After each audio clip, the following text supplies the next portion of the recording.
Okay.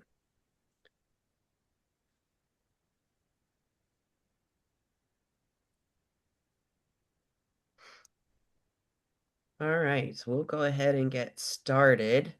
Thank you everyone for joining us this evening. I am my co-host tonight here, Kai Jackson. We're going to walk you through our presentations and our speakers tonight for tonight's third and final session on the deep dive on court and community schools. So if you haven't already, if you would please put your name and your county and your role in the chat. That would be a great way for us to do a round of introductions with a large group. And then also our icebreaker question tonight is your favorite grade or subject in school. So thanks everyone for joining. And let me get to my slides here. I'm going to introduce my co-host, Kai Jackson. He's the managing director at RAPSA, which is Reaching at Promise Students Association. So in addition to a career at the Marine Corps, he's also done a lot of civic engagement work. And I'm going to have Kai help me this evening. He's done a lot of work to put this session together for us this evening and helping us make some context with several of our presenters. And just so you know, we're going to be making the slide presentations as well as the recording available after the session. So don't worry about needing to write anything in particular down if you don't want to. Yeah, thank you, Debbie. I appreciate that. And I am just so happy to be here with everyone this evening. I know that I'm in a room with other like-minded, service-inspired school leaders who love education. I'm looking at what's in the chat. I'm just looking at folks who love English. Favorite subject was business. Someone loved chorus and orchestra. I personally liked physics. I don't, not many people like physics. I like physics. Someone loved art in school. And so this is just great to see folks reflect on sort of their favorite subject. 10th grade subject, Mr. G for history. That's super awesome. And so thanks everyone for sharing as we enter our space together.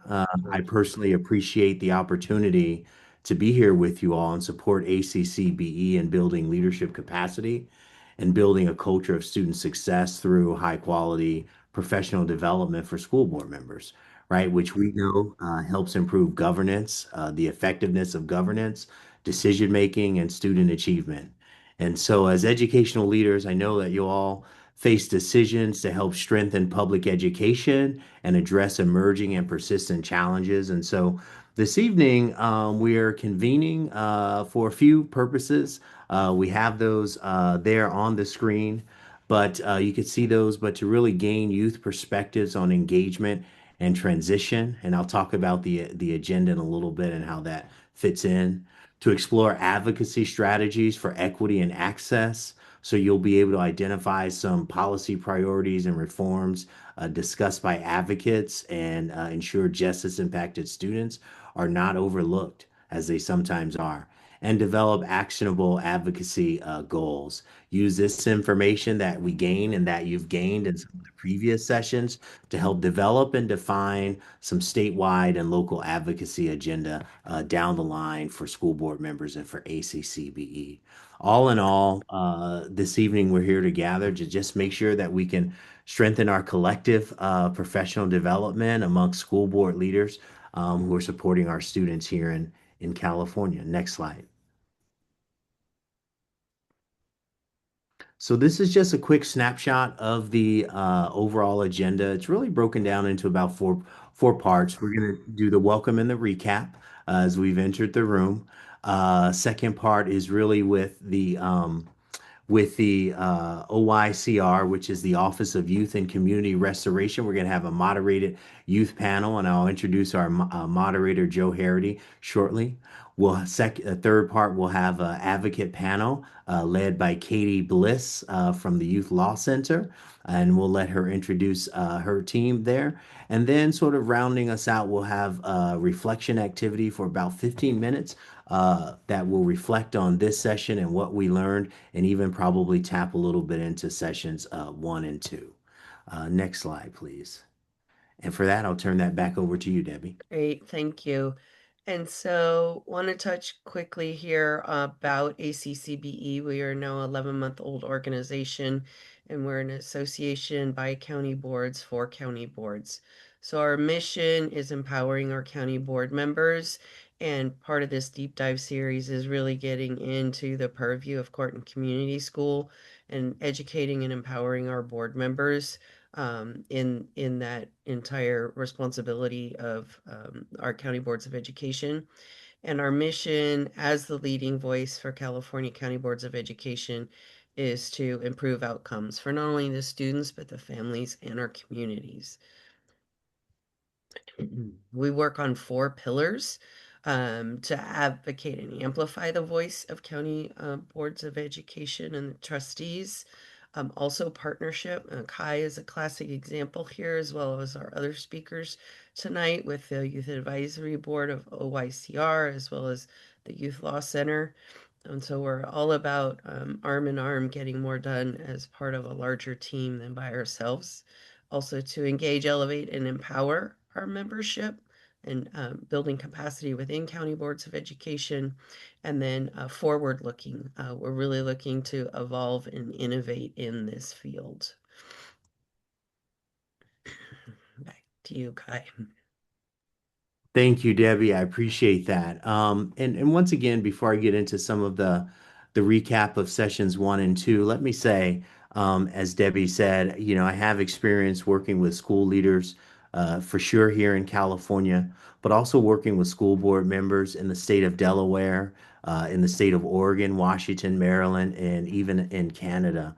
And one of the things that I know is that school board members from coast to coast and everywhere in between really want to help make life remarkably better for students, help make sure that they can thrive in their communities, and help make sure that they are civically involved and engaged. And so I'm super excited once again just to be here with you to help improve our collective learning in our community as we go forward. So ACCBE, as you know, but just as a quick recap, had a three-part. This is the third in a three-part series. Some of you have probably attended more than one, and so it's a recap for many of you. But the first session was October, excuse me, October 9th, where because there's a number of new county board of education members throughout the state, a significant number, they reviewed the sort of the basics of student demographics and outcomes. They went over some recent legislative changes that really impact how not only alternative schools but county offices of education are operating. They did a OYCR overview, and then they talked about partnerships and collaborations. And the last point on here, the role of county board members. And you all know that there's the sort of role of governance. So the Robert's Rules of Order, there's the governance that you have to take place just to run a board meeting. But they also discuss the role in terms of those things that help make that work, right? Leadership, county board members play an important role at the intersection of policy and accountability. And so they really touched on some of those other aspects of leadership outside of just the governance inside of a board meeting that helps make you successful. Next slide. And so for the second convening was held on October 30th. They got into a number of things. I won't go over each of those, but they got a little bit more granular into some of the literacy initiatives, highlighted the successful programs like San Diego SIPS pilot program, which, as a matter of fact, I was listening to some folks from Orange County Department of Ed sort of talk about earlier today. CTE, support services and challenges, and future advocacy and collaboration.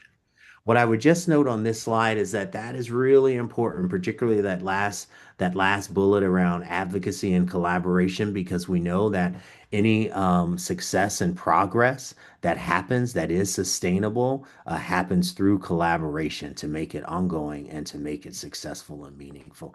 So we just wanted to do a quick recap of those, and we're happy to touch back on some of those as we reflect a little bit later in our program here. And so next slide, Uh, and I'll turn it to you. I'll just touch on, just as a reminder for our county trustees that are here, this is spelled out in statute. We've pulled a couple of the education codes here. Again, you don't need to write this down, and we actually have a full two-page list of various statutes, but just calling out some of the common statutes related to county boards of education and their role with court and community schools. I also want to add back to the first two sessions that we had that Kai just summarized. Those recordings are available on our website on the past event. So if you missed them, feel free to avail yourself of those recordings and the handouts that are there on the website. Thank you, Debbie. And now let's get ready to kick in. And this next individual that I will introduce, who'll lead our youth panel. You see his bio there. Joe Harity is a senior manager of partnerships for the Stewart Foundation. The Stewart Foundation does amazing work with schools, TK-12, and some higher education. But Joe leads grant making and partnership to advance the educational success for youth furthest from opportunity. He has multiple decades of work experience for career pathways integrating education and workforce experiences. You can see there on the slide that Joe's work is deep and in multiple cross sectors. And for those of you that don't know, he was the interim executive director of the Society for Advancement of Chicanos and Native Americans in Science Incorporated, just to show the depth and the diverse nature and the cross sector of his work. All of that said, what I would say about Joe is he is an amazing human. I've had the opportunity to work with Joe for the last maybe 18 months or 2 years. And in that time, we've traveled throughout California, visiting schools, visiting with students, visiting with school leaders. And I know that helping make a positive and lasting, impactful change in schools and systems is part of his DNA and it flows through his blood. And so I'm happy to be here and happy to introduce you, Joe. And I'll just hand it off to you for the next portion of our training here today. Thank you, Kai. Good evening, everybody. I'll just say at the outset, there's a 92% chance you're going to hear the little person in that picture with me and her brother outside the room here. So if there's any background noise, it's the after dinner playtime for my kids, and I both apologize for that and don't apologize for that. I'm really happy to be with y'all, and I'm gonna say a few words as framing, but really. The story here in the show is these young folks who have volunteered to join us and the input that they're going to share tonight. So I'm grateful to be here. I'm here primarily in my capacity with the Stewart Foundation. That's the largest body of work that I do. Do a handful of other things, very much around what we kind of generally consider the at promise or opportunity youth space. Thinking a lot about continuation high schools, re-engagement high schools, court and community schools, workforce boards, and experiences like that. Um, uh, that are primed to create opportunities for young people who have been structurally denied those opportunities. Um, and I have a long history in working with young leaders and in youth organizing here in San Jose. And I think one of the best remedies for structural inequities is when we bring the voices of young folks into these conversations as equal partners in creating change. And so I really couldn't be. Kai volunteered me for this, and I was really happy to be volunteered. We're going to meet some young folks in just a minute here. Shout out to someone who you probably won't see on the screen here, Susie Rivera. Susie was a colleague for many years at a organization here in San Jose that served young folks who are experiencing the justice system, and really grateful for the work that she's doing alongside the young leaders who you'll meet with the Office of Youth and Community Restoration Youth Advisory Board, which is just among the many things I hope you take away tonight. I hope you take away pride that here in California, as we work to reimagine what justice can look like, young people are an integral part of that process. So. Really couldn't be more excited. We have a couple of questions that we're going to go through. We have about 45 minutes of conversation with young people. We'll have about 10 minutes for Q&A at the end. Um, with regard to Q&A, we want to make sure, I'm not sure how familiar everybody who's attending, how familiar everybody is with engaging with young leaders. And so as you develop questions, if you want to put them in the chat, or message them to me. We'll kind of work through those. We'll prioritize which ones we want to kick over to young people. Um, so that's the nuts and bolts. Joe, and I can help you monitor the chat as well, just FYI. Thank you, Kai. All right, so we're going to dive in. Our young leaders have had a long couple of days here and have been on the road. So I don't want to take too much of their time this evening, so we'll get into it. We'll go till this will probably go till just after 7, think like 7:10 or so. So without further ado, we've got a couple of young folks here. I know some of you are sharing screens, and someone I think is going to, oh, Reed's here. Okay. So we've got Vincent, Mikey, Victoria, and Reed, and we may have Kevin as well. No, Kevin can't make it. Okay, got it. So our first question we want is we want our young leaders to introduce themselves. So the first question, and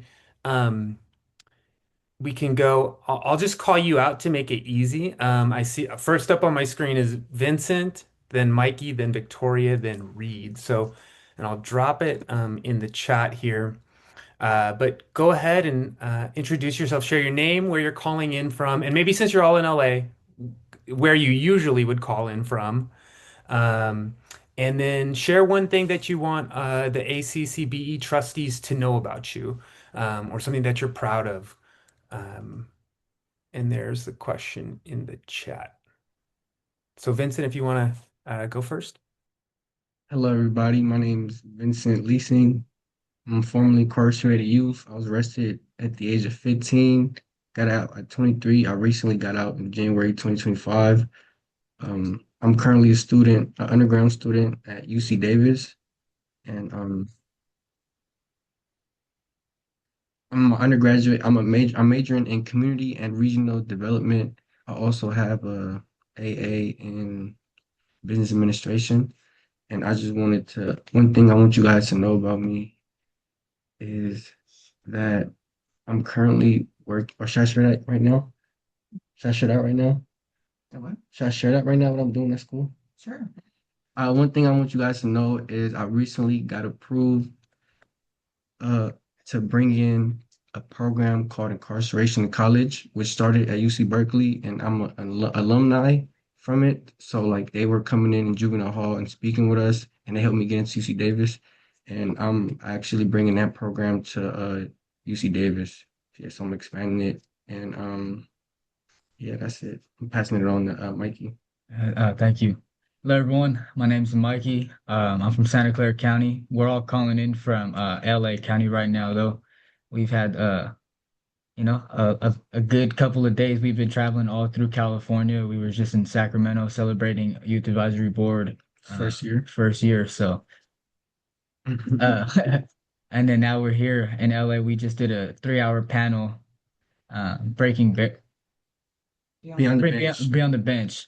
And pretty much that was just about a report that we had made for about centering youth voice. I guess a little bit about why I'm here and why I do this work is I just want to be a mentor to the younger generation. I didn't have that growing up. Um, and so I just want to be that. And more importantly, for this specific panel, I have a huge problem with our current school system and why it hasn't changed, and why we don't have as many options. We have 32 different flavors at Baskin Robbins.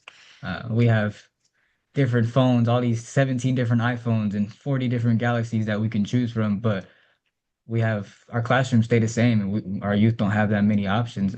And we all learn differently. We connect with different people. We learn better in different situations. So my thing is like, why hasn't that changed over the years as everything else has? So I feel like, our school system is not built to create thinkers. It's built to create worker bees. Take it, stand in line, do what you're told. So I'm here to change that. And if anybody feels the same, let's get together and work. Pass it on to Victoria. She's gonna be speaking through here because it's gonna look like, yeah, she gonna, yeah. Yes, I'm here with them in person. My name is Victoria Birch. I am 23. I am a youth advisory board representative from Santa Clara County, but currently, as they said, we are all in, well, not every member, but those of us on here are in LA right now. We've been doing a lot of travel. As of this last 3 months, I've probably spent the longest a week at home at a time because we've been traveling so much and doing so much important work throughout the state and across the nation.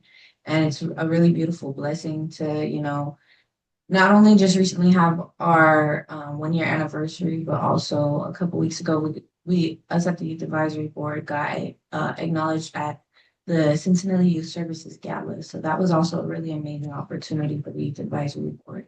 Um, and yeah, I will be passing it to you.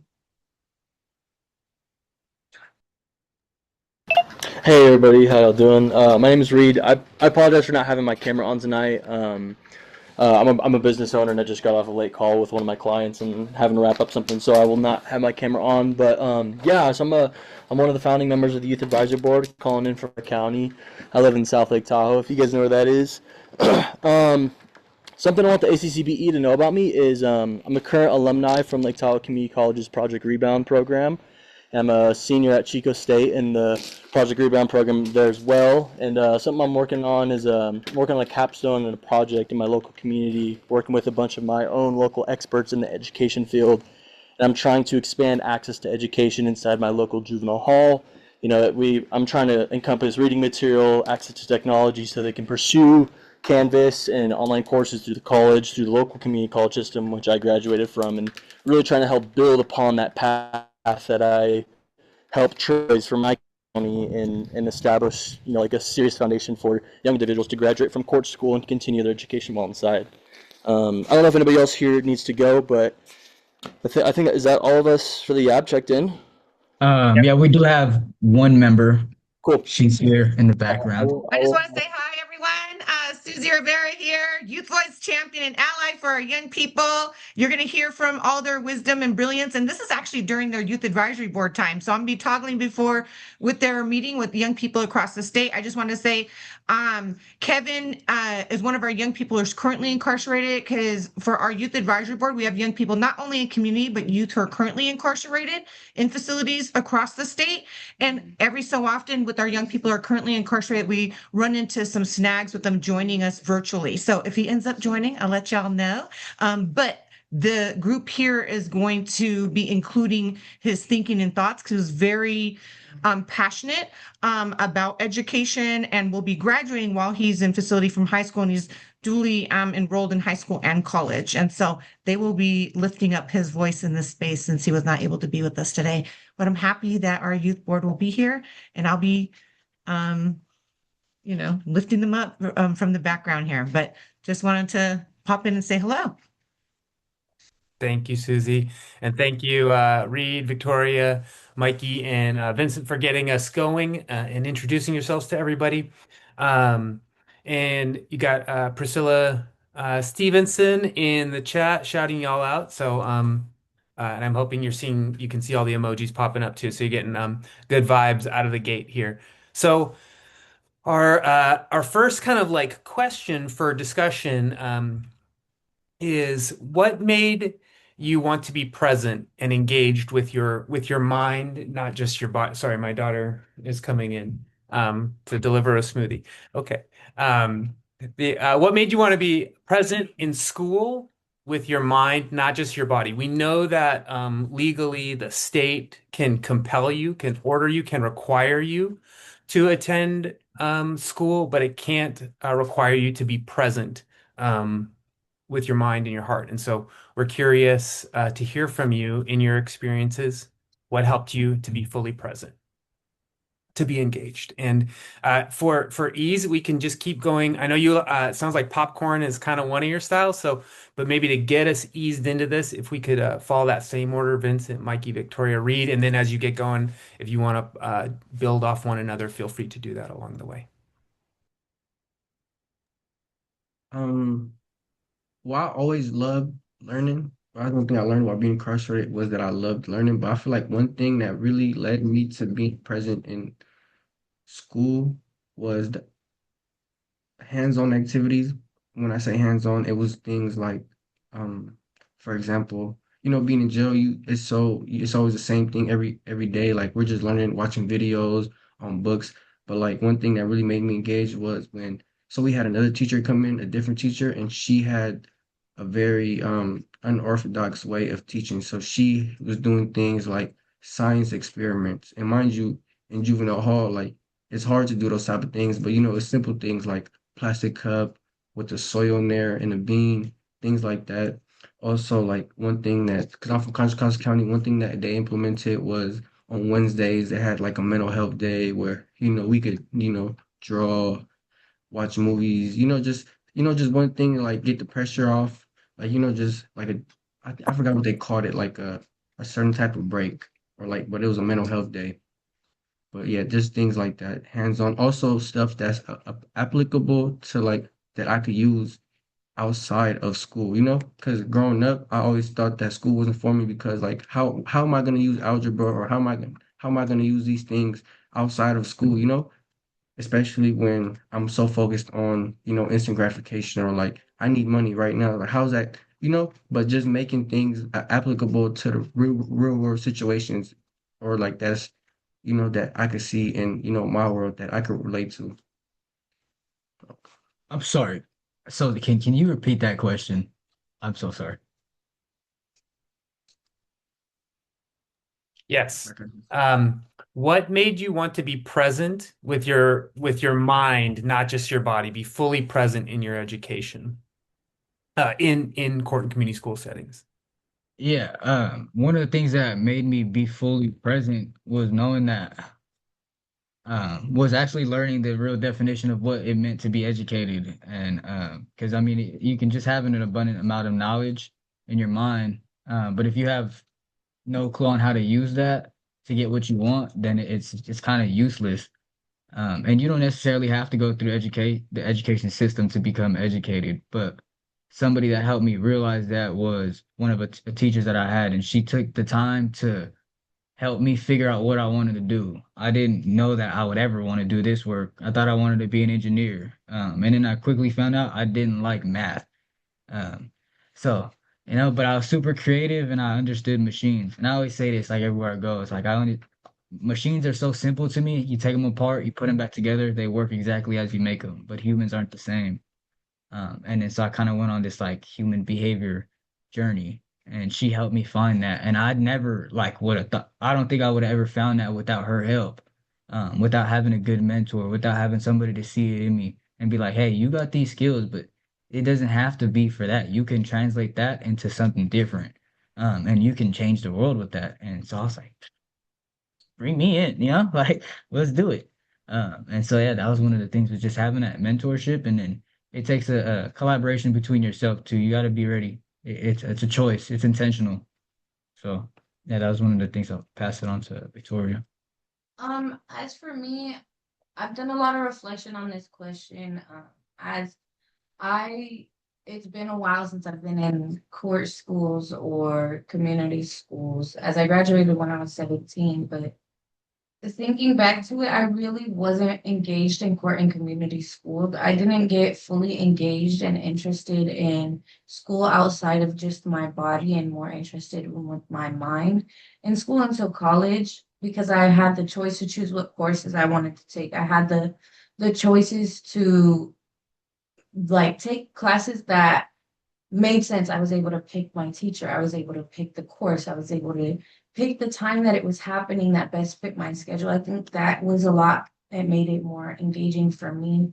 Um, when I was younger, I was good in school, but I wasn't truly engaged because I had so much going on in my life, whether it was when I was in foster care or after and when I got into the juvenile justice system. But even in the juvenile justice system, you really don't have to be engaged in school in order to pass. And that's another thing that I think needs to change is to hold the school system to a level of accountability where we are not dumbing down education for young people to pass, but we are encouraging young people to do further their education, but we're also giving them resources to get to that point. Um, I'm gonna pass it to Reed. Yeah, thank you. Yeah, I'm just gonna kind of echo kind of something what Victoria just shared is, growing up when I was in high school before I was incarcerated, I was not, a good student. I was getting D's and F's, and I was getting suspended from school. And education at that point in my life was not a priority. I had so many other things going on. But once obviously I was arrested and I was incarcerated, and I was put in a position where okay, like my life is now in somebody else's hands, and I have to accept what I've done. Um, I was able to elevate and educate myself in a way where I took the education that was being offered to me and used it as a stepping stone. And ultimately, that education for me turned it into an opportunity. And I turned from a DNF student to, I mean, granted, this is, court school is not nothing to be proud of, but I got a 4.0 upon graduating, which is something that I never thought I was able to do. So one, it was self-empowering, but two, it was also realizing the bigger pictures that everybody's forced to go to school when you're incarcerated, but I use it as a stepping stone to kind of propel myself forward into the future to be where I am now as a business owner, as a youth advisory board member, as somebody who's doing successful in life, about to graduate college.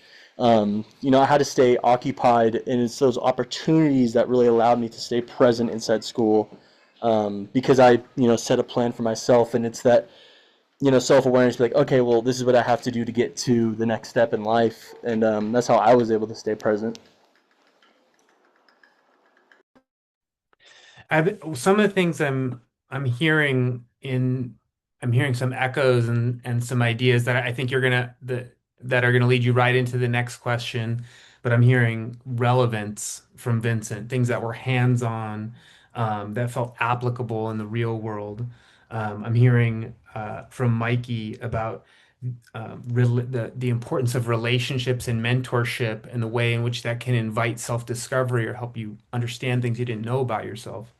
Victoria, I'm hearing the importance of choice, the ability to choose what you're learning and when you're learning it. It is critical to be engaged. And I'm hearing Reed that almost this idea of self-discovery of as you're going along, figuring out who you are and what you're trying to do, and then being able to set your goals in accordance with that. Um, and the next question is, sorry, I forgot to I left the other one lingering in the chat. I'll make sure I do it right away here.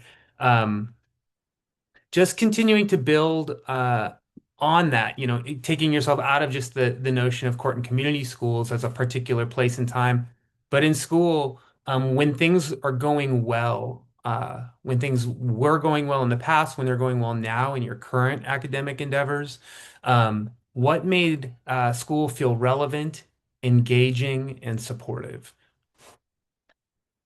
And Vincent, if you want to take a first crack at it, and we can go back around, or if folks are really feeling like you want to jump in, you're welcome to do that too.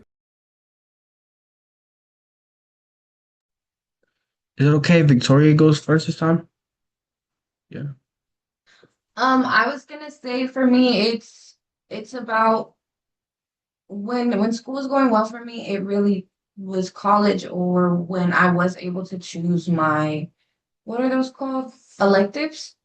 I was able to choose my electives or I was able to choose my courses in college. My favorite classes have been taken through UC Berkeley and San Francisco State. They were ethnic studies classes and abolition and pedagogy classes. And it was really engaging for me. We got to talk about a lot of real things that were relatable to me and to my life and to the circumstances that I was in.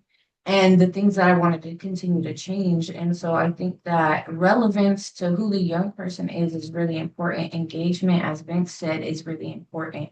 Making sure that, because at the end of the day, like Mikey said, not everybody learns the same. Like some people learn better hybrid, some people learn better in person, some people learn better hands-on, some people are visual, some people are audio learners.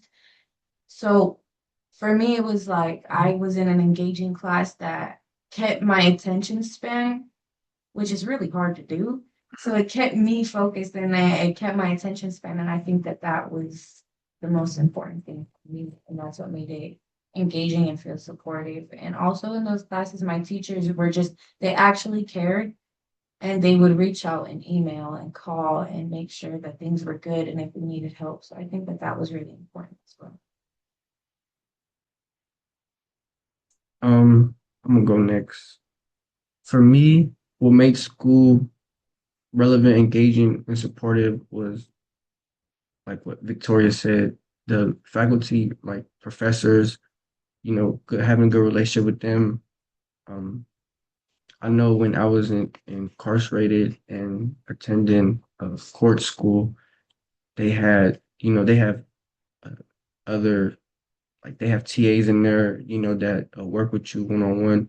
Because and a lot of the times, like when you are struggling, it's good to have like a tutor, or not or a tutor. It's good to have a tutor, but um what's so beneficial about the tutor is like just having that moral support, because coming where we come from, it's like we're not used to we didn't grow up going to school. Like I started going to school. I graduated from juvenile hall. Like so just having that moral support and whenever because like I feel like a lot of times I deal with like imposter syndrome, like am I even smart enough to do these, like to learn, but just having that moral support, that tutor there or that professor to like back you up or just give you that support. It's like when I excel. Um, yeah, that was great. I'll go next. One of the things that kept me engaged was I don't think I really got fully engaged in school until I went to college. I had a really hard time during my K through 12. I don't think I don't actually I know I'm not stupid. I think I was just bored. It's like how can you tell a kid to sit down for 8 hours a day, tell him what to think, tell him when to raise his hand, tell him when to eat, tell him when to go play. It's like we're as kids, we're experiencing the world for the first time. We're seeing it as it is. We're absorbing it all in. We want to get out there and and explore. We got things and ideas that we have dreams and fantasies that we want to think. And it's like that's where all great ideas came from. It started as a dream and someone brought that to reality. I don't want to I'm not knocking it, but like, like I don't want to sit here and learn about A equals B times F and all this stuff. Like, what that got to do with me? Like I use the basic math and all that, but I have these goals and these visions and stuff like that. So when I got to college, I feel like I had this freedom to choose what I wanted to think. I mean, it was more structured, of course, and there's that certain interest, but I had the freedom to choose what I wanted to learn. And I had the freedom to choose the kind of people I learned from. I always used to talk to my teachers, any professor before I signed up with them. I was like, just trying to feel the energy, trying to feel the vibe. Like, is this somebody that is actually teaching this class because they love what they do, or are they just reading the script and they're kind of bored? Um, so I would do that. And even right now, I'm not even in the school system right now, but I'm still educating myself for what I want to do. I just go to the library and I read a bunch of books on what I want to do. And that's just, for me, it's just that freedom of choice and stuff like that. So yeah, that was a big thing that kept me engaged. I think we're lifelong learners. We're forever students. So pass it on to Reed. Hey, thank you, Mikey. Yeah, so just getting right to it, the relevance for me is school became relevant for me is when I realized that it was something that I had to do to prepare myself forward, especially in a way of getting around kind of what was going on. And then, obviously like being incarcerated for that period of time, school was forced upon me. And then once that was over, I had this period of time when I was like, okay, I'm going to college, I'm doing what I want to do, and now I can kind of make my own plan for my own life. It became relevant when I realized that that's what school was for me. It took me a long time to realize that, especially growing up, when I had a lot of other stuff going on.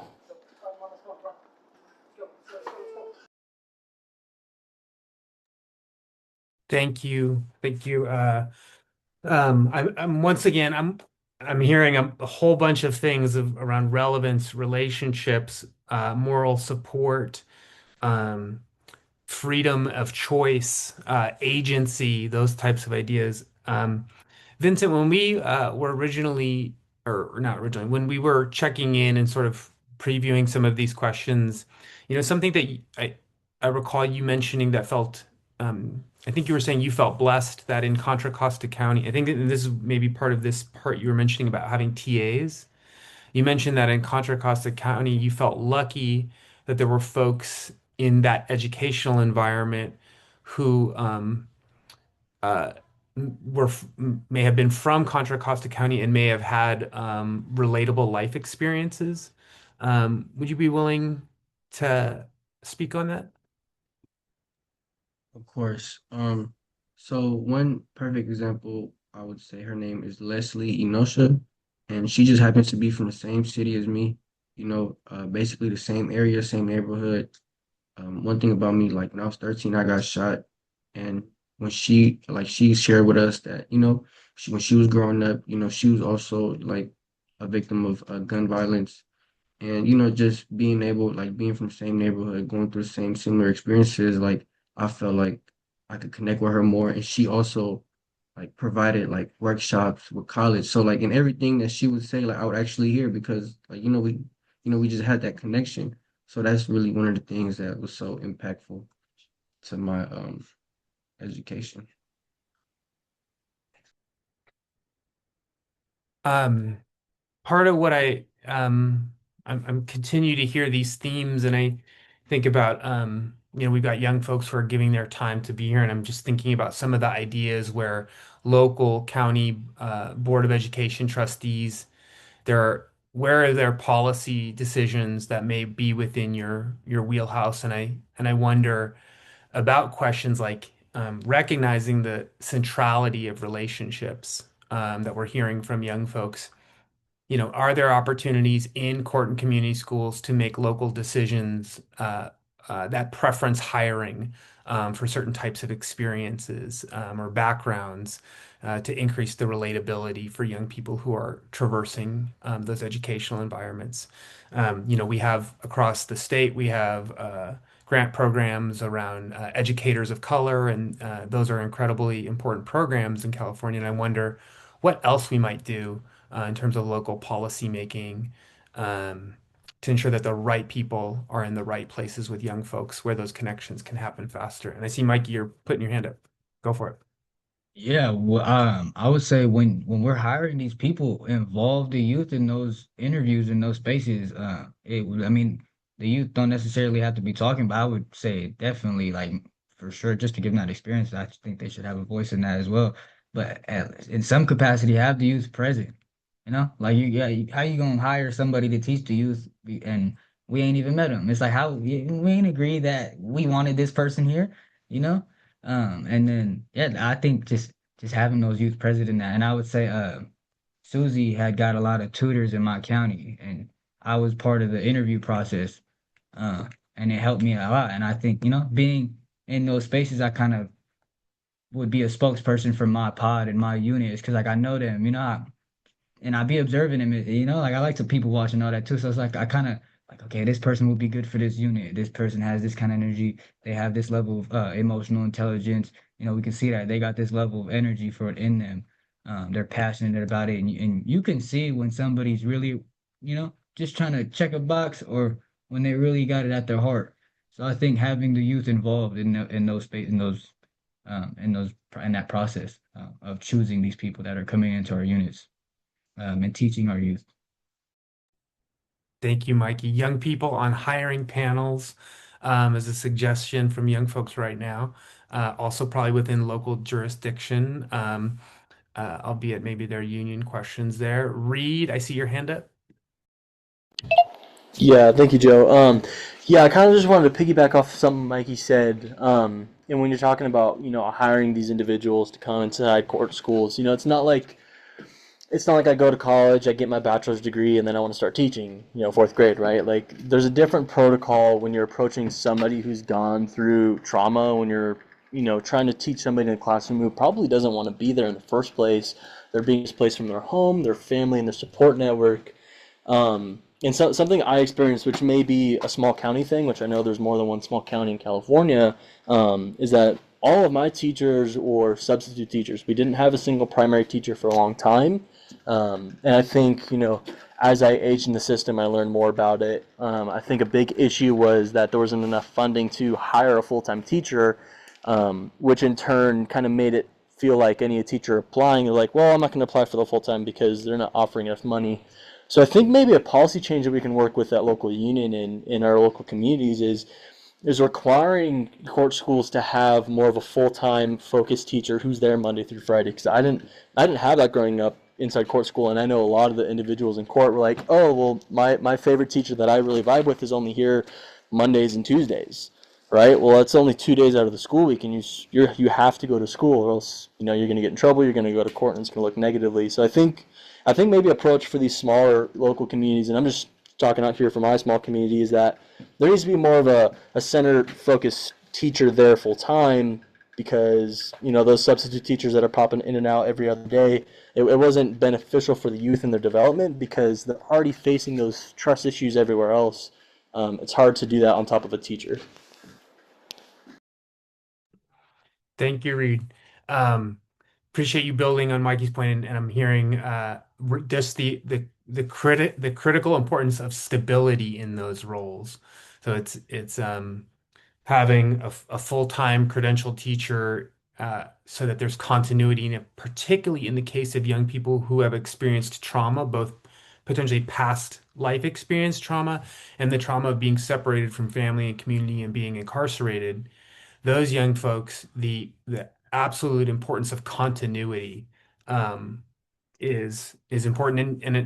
And just if I may, you're also making me reflect on the point that Victoria was making so eloquently and that has been echoed around the importance of choice. And when we are designing educational experiences for young people who have and are undergoing trauma, the trauma of being confined and separated from everybody that you care about, um, one of the antidotes to trauma is to be able to exercise power and have agency. And so, an educational system that I'm hearing is often devoid of choice. What did you said it so well, Victoria? In the juvenile justice system, you don't have to be engaged to pass. Um, and so, a system that's aiming about as low as you can go in expectations, um, where are there points of choice where young people can opt into more or can choose different types of experiences? And you're shaking your head that there are not those. I mean, Okay, I'm just trying to. Oh, go ahead. Go ahead. I was gonna say it's not that there's not necessarily choices. As recently, like with the closure of DJJ, there has been more choices opened up, and I've been able to see that as a third party. But as a young person who was dealing with that, I didn't have those choices. Now they're offered like horticulture classes and stuff like that. So it is slightly more engaging. I don't want to sit here and say that it's not, but it definitely needs to be more, and there needs to be a lot more options because not everybody wants to stand outside in 100-degree weather and garden yeah. or in pouring rain and garden. Like, that's not everybody's interest and passion. So I think there needs to be options because at the end of the day, options is what helps to build a young person's character and their personality. So if you're choosing for them, they're not gonna have character. They're not gonna have personality. They're gonna be just whatever we end up encouraging them to be, and that's just another cookie cutter student. I was gonna say I would like to add to that, piggyback off what Reed said and what Victoria was saying. We didn't have the good mentors. It's a scarcity, like like, oh, the guy that I want isn't here today, so I it's kind of hard for me to learn now.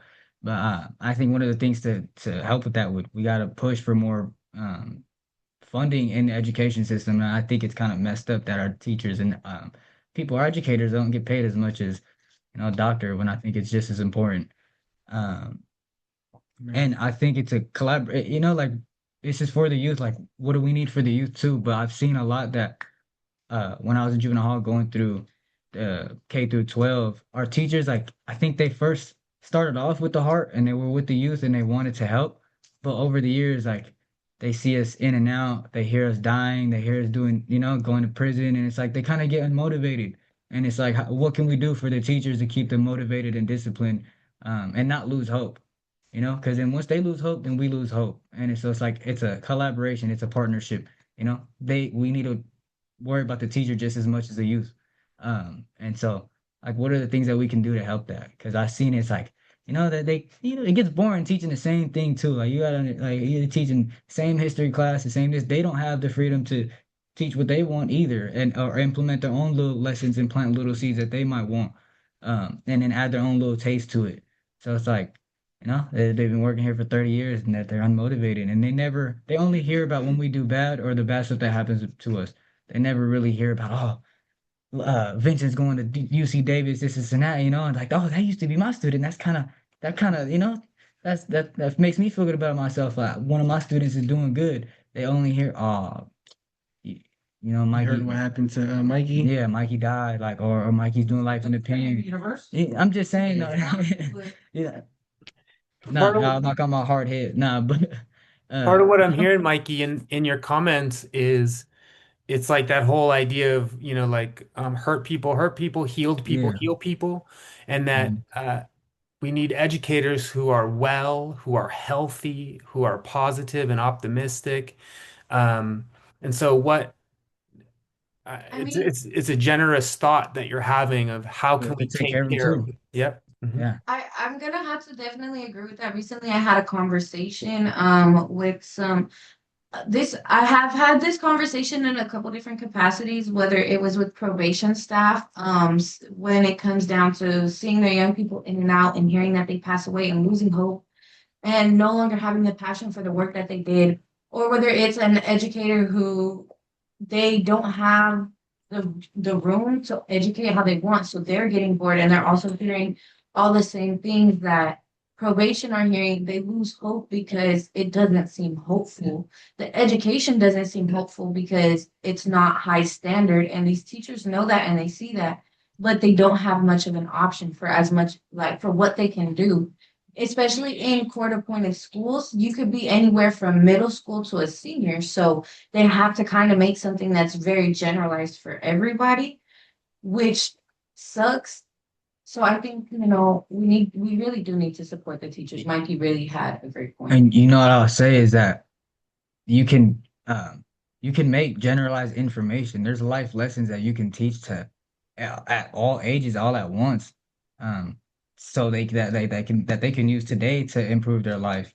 So I think, just changing the curriculum just a little bit too to teach something about how your attitude will shape your future. How you look at life or certain things like financial literacy and all that too. Like, all ages can learn that. Why are we not teaching it?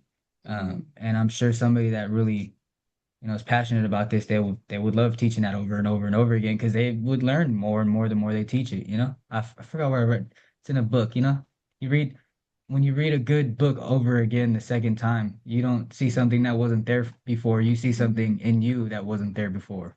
And so I don't know. I'm super passionate about this. So, Well, but what I'll say is I'm hearing this like how are the educators who are showing up in those spaces armed with the best education on how to create these personalized experiences? How are they supported so they can be a support to young people? How are they consistent? How are we ensuring they're consistently there? And so, again, I'm thinking about in the context of county boards of education, what are your policies around professional development? Where are professional development dollars getting allocated? Um, and so thinking about those, because they're what we do know, because we at the Stewart Foundation, we paid some folks to take a look at it from the UCLA Center for the Transformation of Schools. Guess how many alternative education teacher credentialing programs there are in California? There isn't one. That's Wasn't not a honest with you, thing. bro. That's not it. So every educator who's showing up in a Corridon community school was not trained for that environment. Mm. And so just the intensity of personalization, we also did an analysis in Santa Clara County a couple of years ago, and it showed that the average reading and math ability for I think it was a junior, like a student who was named as a junior in the juvenile hall was between fifth and sixth grade. And I was having some discussion with this group the other day, and kind of disconnection or bad educational experiences began even as early as elementary school. So to undo a chain of bad experiences in an environment where no teacher has been prepared seems like there's a lot of opportunity to strengthen that teaching experience and the supports around that teacher. So those are the types of decisions I wonder how local trustees how you can engage in that type of decision making with the autonomy you currently have. I know we're getting close to time. We're right about at 7. Um, I I, have one thing that I wanted to say after Mikey. No, dive I was in. just gonna say we're gonna all put our contact information in the chat. That's just what I was gonna say right I was now gonna before. as far as what you were saying about the reading level, I think that that's why it's important to start so young. Why is it that you go into an average classroom for an elementary school classroom? There's no more than like 4 books in a classroom with 30 students. No wonder reading levels are so low, you know, like as young students, they're not having as many, what's the word? Materials, and so it's not getting passed around as thoroughly as it needs to be, and these students aren't learning as well. Um, so I think that that's an important thing to think about because a lot of elementary schools don't have enough books for students, especially when you think about how it ties into the carceral system and the areas of like the school districts and where these schools are placed. Yeah, how does the pattern of the type of educational experiences we're offering in historically marginalized communities begin much earlier and lead in a certain direction, unfortunately, at times? Um, Heard loud and clear. Just for the sake of time, the last question, in whichever uh, of you would like to jump in first, please do. I'll give you a minute to just sit with it. Thinking, you're all out of these schools now. Um, and even like Kevin, who couldn't be with us today, he will soon, knock on wood, he will soon be out of that school environment. Um, and there are some changes that can happen quickly with when folks like the trustees here choose to make decisions, and then there's longer term changes that happen through policy change. But if you're thinking about a young person who unfortunately may follow your experience in a court and community school, what do you wish that a young person following you into a court and community school would experience? And Um, go for it whenever you're ready. Yeah, Victoria. I think that I wish that young people were able to experience choices because at the end of the day, the earlier you start giving young people choices, the better decision-making skills that they're gonna have. And being able to choose the kind of education they want is gonna be a way for them to advance in themselves and learn in the way that's best for them and in the style that's best for them and on subjects. Like obviously, I'm not saying take away your basic classes. Obviously, like those are things that need to be there, but give more options for extracurriculars, give more options. Young people need choices and options because it's a time of self-discovery. Right now, their brains are developing, so every choice you give them is gonna be a part of their future. So I think having more options and better opportunities in the school system and also support. Reed, you still want to go first? Yeah, Reed had his hand up, so we're gonna mute real quick. Thank you. Yeah. Two things. Something that definitely I was lucky enough to kind of help trailblaze and build for those following in my footsteps, and it's not the case for every other county, is a streamlined process into higher education.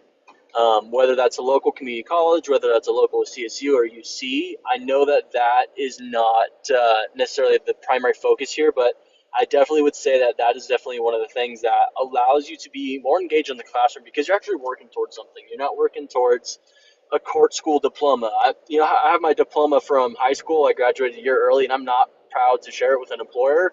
I mean, I know you normally don't, but like getting my first job outside of incarceration, I had my high school diploma and my AA, and I was very reluctant to say where I graduated from. So being able to have that streamlined process and continue your education further past high school was definitely a benefit and a bonus for me. And I've also laid the groundwork already in my county, and other individuals are benefiting from it tremendously. And they're going to college and they have plans for their life, which has not been the case for a long time inside of these court schools. Second, is the opportunity. The opportunity needs to be there for individuals to experience and make mistakes and choose things like Victoria just said in life. And that's kind of, when I talk to other younger individuals, I used to be a peer mentor when I was working at the Lake Tahoe Community College Rising Scholars Program. I was working with individuals who were coming into college. And a lot of the things that we would talk about is that they didn't have opportunity. They didn't have choices to make decisions. They didn't have any outlets for anything that they wanted to learn. And things that they wanted to learn, they were told, like, well, you can't do that right now, so why don't you go ahead and read Lord of the Flies? Why don't you go ahead and read The Kite Runner? And I get it. This is a curriculum that we've paid for, and unfortunately you have no choice in no saying it. But being able to change the historical facet of a court school being this, do that, or else you're going to get in trouble type education system, is we can change it and kind of tailor it to be more realistic and approved by these younger individuals who've gone through these systems, and they're like, hey, this doesn't work. This doesn't work for us. And you guys can smile behind the policy and say, well, hey, this is what you got, but that doesn't help me learn more at the end of the day. So I think for me, it's those two things: streamlined process into higher education, and then also more opportunities inside of a court school. And I'll just go ahead and pass it back to Mikey Thank you, Reed. and Vincent.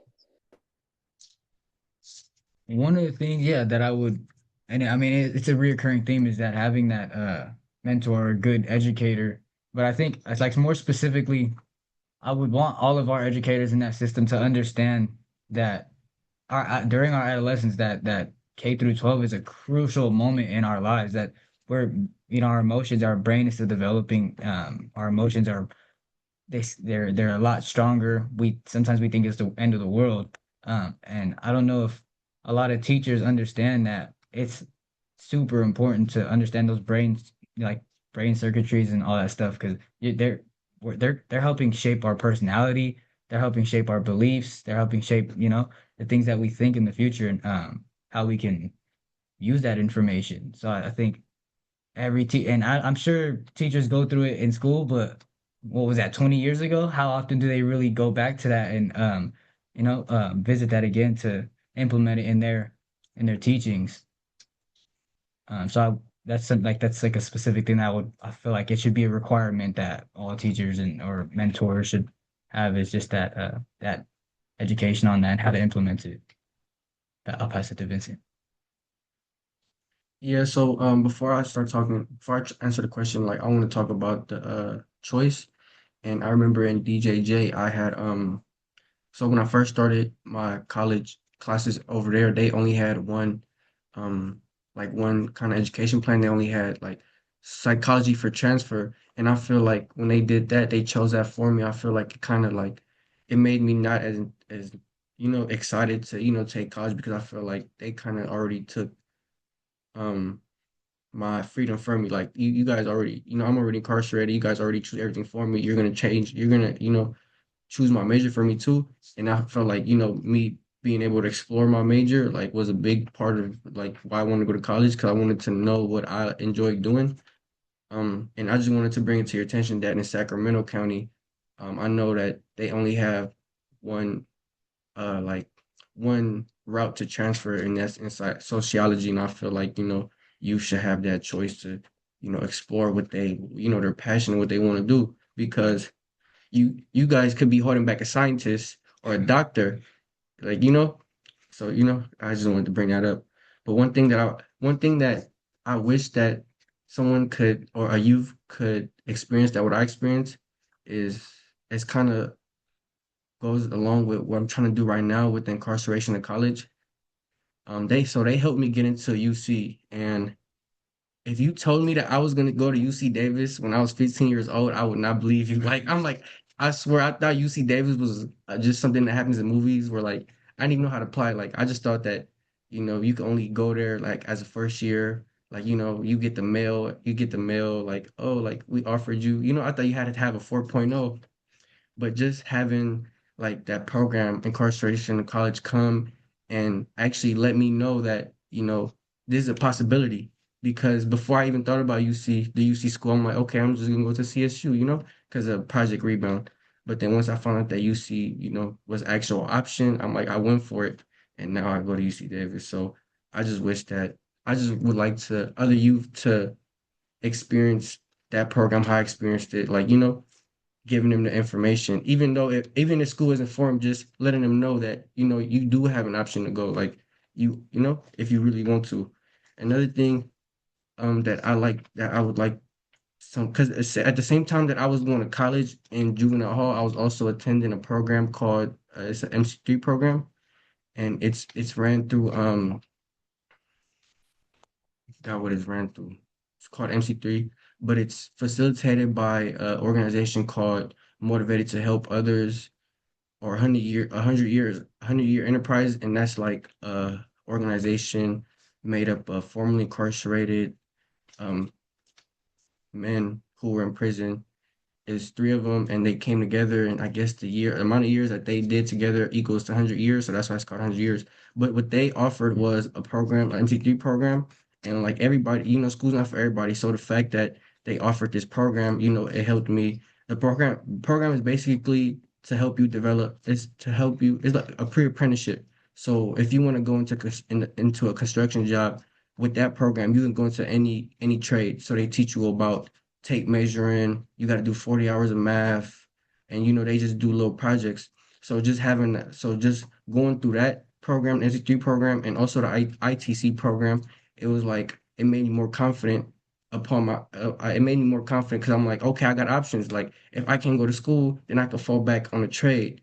So I feel like all all youth should be able to have that choice, or just have the options, have a plan A, a plan B, not just set um one set route. Oh, another thing also with choice, like I feel like youth should have their own tailored educational plan, like because everybody's different. I feel like case by case how do I say that? What do I want to say? Help me out, Joe. Um, Okay. Personalization. You should have like a personalized plan right, because some people right. are. Yeah, exactly. Thank you, Joe. But that's all I got.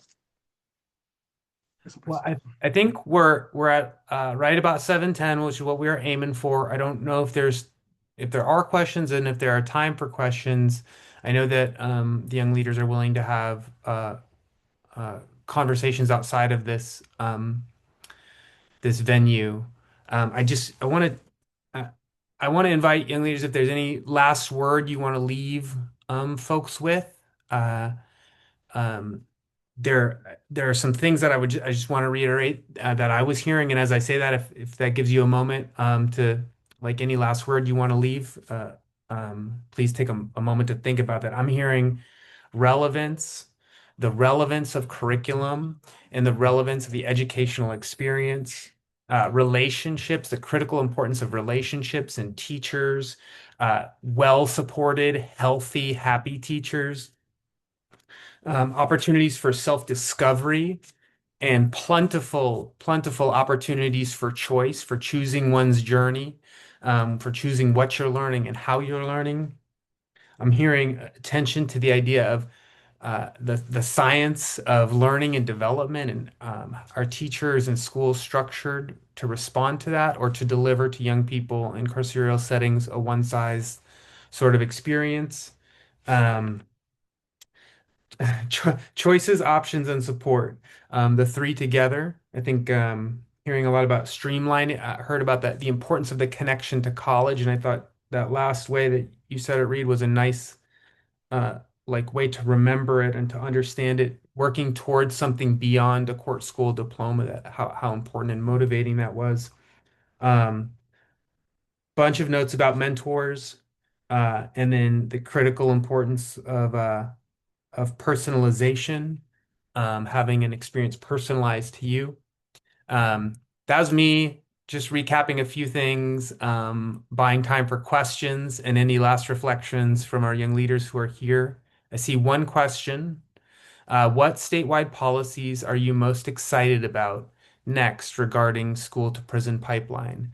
I don't know, young folks, if OYCR is working on anything specifically around the school to prison pipeline. If you if you are, please share something that you're excited about.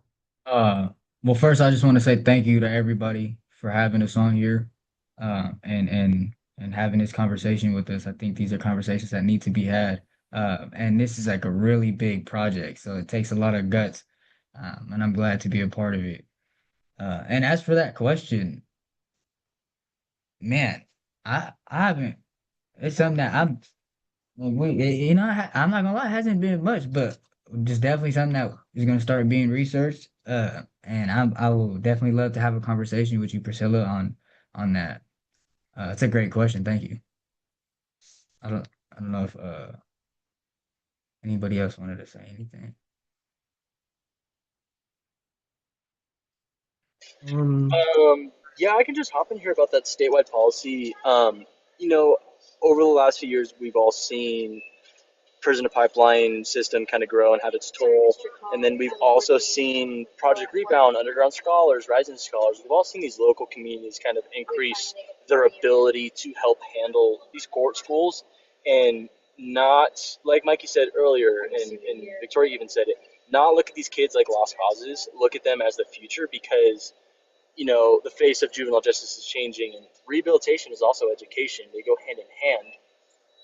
So I'm really excited to kind of see what the state holds in terms of building upon those already established systems and enhancing them, improving them, and bringing vocational into the juvenile halls because it's such an important need. I myself am a blue collar worker and I partner and we own a business together, and it's not because of my education, it's because of some experiences I've had, but it's just equally as important.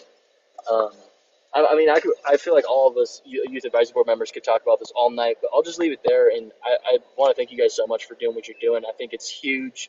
I hopped on Zoom tonight and I was like, oh, 23 people on here? What? Like, so this is amazing. And I really appreciate you guys for doing it. Um, All right, y'all. I think we're out of time. You have some of the contact for info for these folks. Susie Rivera, who popped in at the beginning, there she is supporting the OICR Youth Advisory Board, and they're doing stuff across the state. So maybe there's other opportunities to partner if your community is interested in going deeper into any of this. Um, And I'll but put thank I'll you. put my contact information in for our youth advisory board and myself. We're always happy to connect and be a resource. And what I'd like to say, and I think we could probably talk about this for the next couple of hours, right? Or and days, but is and center the young person in their educational process, right? They shouldn't be last. There shouldn't be anything about our youth without our youth, period, at any age. And so if we could remember to do that and include them in their process and their educational plan and everything that they're doing, and being an educator myself, and with the many different hats that I wear, it's critical to their success. It's critical to their hope. It's critical to their access and just to the trajectory of their life. And so I'm very I'm excited that we've been able to have a conversation, and we'll put our contact information in the chat to hopefully further conversations and support in the future. Reed, Vincent, Mikey, Victoria, thank you so much for making time for prepping when you were on the road and in hotels. Much appreciation for your time, energy, your passion. Thank you very much. Yeah, just please reach out. Yeah, reach out, Sure. reach out, And reach out. thank you guys for listening. Thank you for hearing our voices. That's outstanding. Thank you all. That is outstanding. You can see the reactions in the chat. You could see the emojis. I am blown away. And I think in our prep session, I think Debbie said, hey, everybody was going to be blown away. And that is absolutely the case. Thank you, Joe, for moderating that. Gosh, just so much packed into that. So hopefully we can get to some of that on our reflections. Let me just say, before I introduce our next speaker is they ended sort of on advocacy, and we heard some folks talk about the preschool to prison pipeline and what's the next thing the state's going to do on that. The reality is it's very important to continue to work to truncate, mitigate, and roll back the preschool to prison pipeline, but it's more important too to begin to build the preschool to leadership pipeline, right? We saw Reed Butler and where he is in terms of entrepreneur and his business. We saw those youth on the advisory board, and we have to put some intentionality in the proactive nature of building that preschool to leadership pipeline, not just mitigate the preschool to prison pipeline. So I just wanted to put that out there. And advocacy is important. At the Reaching Our Promise Students Association, we center some advocacy. I've been doing advocacy at the international level, the national level, the state level, and local level for many years. But quite honestly, this is the first year that we're looking at really centering and lifting up youth force. So I'm happy to work with all of you on that and on advocacy. As it relates to county offices of ed, there's 58 county offices of ed, but there's only actually, I think, one, two, three, four, like five that have government affairs directors where their main job is to focus on legislation and advocacy. So San Joaquin County Office of Ed, Kern County Office of Ed, Riverside County Office of Ed, Los Angeles County Office of Ed, and Alameda. I think those are the only, and I work with them all the time. And so it will be interesting to see. I think San Joaquin was the latest, where their superintendent have someone, their full-time job is advocacy and legislative affairs. And so I'm just putting that little mustard seed out there to the county offices of ed. I'm just throwing it out there. But I'm happy for where we're going in this conversation because we know advocacy for equity empowers marginalized voices to help challenge and change systems and to break down systemic barriers. And our next guest and speaker, Katie Bliss from the Youth Law Center, Higher Education, the directing advocate. Katie leads policy and legislative advocacy to transform juvenile justice systems through higher education as an alternative to incarceration. She works statewide to implement college programming and create direct pathways for justice impacted youth. The founder of Project Change, California's first comprehensive community college program, providing in person instruction to justice inside juvenile facilities and wraparound supports on campus. Katie has driven systemic change rooted in personal experience. Throughout YLC's Pathways to Higher Education project, she spearheaded legislation securing $15 million. That's no joke. $15 million in ongoing funding for community colleges to expand post secondary programs for justice impacted youth, a national historic investment. So I'm super excited to have you here with us, Katie, and to turn it over to you to get us going to this next section. Thank you so much. And it's really wonderful to be here with all of you tonight and just really want to give a huge thank you to the student leaders who spoke and shared their vision and expertise and experience. It's just also so exciting to have so many of these young people in college. And that's, quite a bit of what we're going to be talking about tonight as well. And it speaks volumes by the way that this board is centering this work in youth voice. I love what was said earlier, nothing about us without us. It just really shows your values and just want to thank you all for that vision.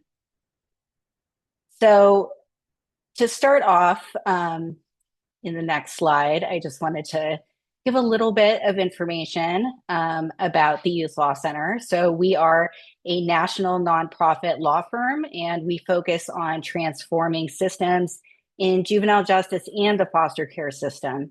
And we use many strategies, but one in particular that's fitting is we are centered in movement justice lawyering, where we partner with organizations and young people with lived experience. And that really drives our work at our firm. And in this case, our focus in this presentation is our 6-year, plus at this point, relationship with the California community colleges, which in the last few years has named their program the Rising Scholars. Some of the students brought that up, and also Project Rebound and Underground Scholars are, part of that universe as well. And so in the next slide, I'll give you all just a little bit of what the agenda contains. So first, just a bit of reflection on the challenges facing youth and in our core and community schools. And this draws upon one of Youth Law Center's recent reports, Out of Sight, Out of Minds. And then secondly, the impactful recent policy and legislation in California that is really transforming the juvenile justice system. So much has happened in the last few years. And then next, what the future holds. So we're going to talk a little bit about a pilot that's happening and work for alternatives to community school. And then I'm really excited to introduce my colleague, Jeffrey Samuel Mata Diaz, who is Youth Law Center's recent Pathways coordinator, but has been leading our Student Leadership Fellowship, comprised of Rising Scholar students from across the state over the last couple of years. So it's really exciting to have Jeffrey in this role and to be here to speak with all of you next after this presentation. So this particular portion is going to focus, as I mentioned, on the Out of Sight, Out of Mind report that examines how California's education data and accountability systems fail youth and juvenile court schools and offers key recommendations for the future.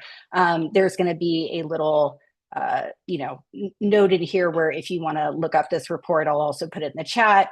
My colleague, Chris Middleton, is the author of this report. And so if there's, really in-depth questions or you want more information, then I'm happy to also connect you with Chris. Next slide. So, some of the key findings, which I'm sure are, not surprising to all of you, is, the overrepresentation in core and community schools on particular populations of our students. And this includes foster youth, students with disabilities, and then also we have the overrepresentation of our students, our Latino students, our Black students, and that this is such a, also key piece in the creation, as we'll get to in the discussions of the higher education efforts and all of the combined efforts going on at the California community colleges in particular to lift up and support these particular student populations. So there's a lot of crossover that I just want to mention there. Next slide. So some other key challenges that this report really focuses on and that the data illustrated is chronic absenteeism and also suspension rates in particular, and that in court schools, this remains significantly higher than across the state. And this is, something to really pay attention to. And then lastly, graduation rates. And this measurement is very inconsistent. So there are 4 different graduation rate metrics for court schools, and this can, really wildly vary from school to school. So some of the key recommendations from the Out of Sight, Out of Mind report included that there was a need for more in-depth data collection, and that also there's a huge section that, I'm just giving the highlights of this report as a center, but there's a huge amount of attention also on higher education, and that this can be an intervention to create a pipeline and to move that away from incarceration. So those are those key things from the report. So this next section that I'm going to talk about is, again, there's been recent changes in legislation and policy that has really shifted the perspectives of who our juvenile justice impacted youth are and what they're capable of. And so we've been really seeing this transformation over the last few years. So a couple of those key areas, there has been the nationally historic shifts of perspective on juvenile justice with an emphasis on strength-based interventions. and an emphasis on alternatives to incarceration. So just, again, in the last few years, these two pieces being lifted up, where it's less deficit approached, and more positive opportunities. And also, let's start to think outside of the box. What could we do to transform our systems?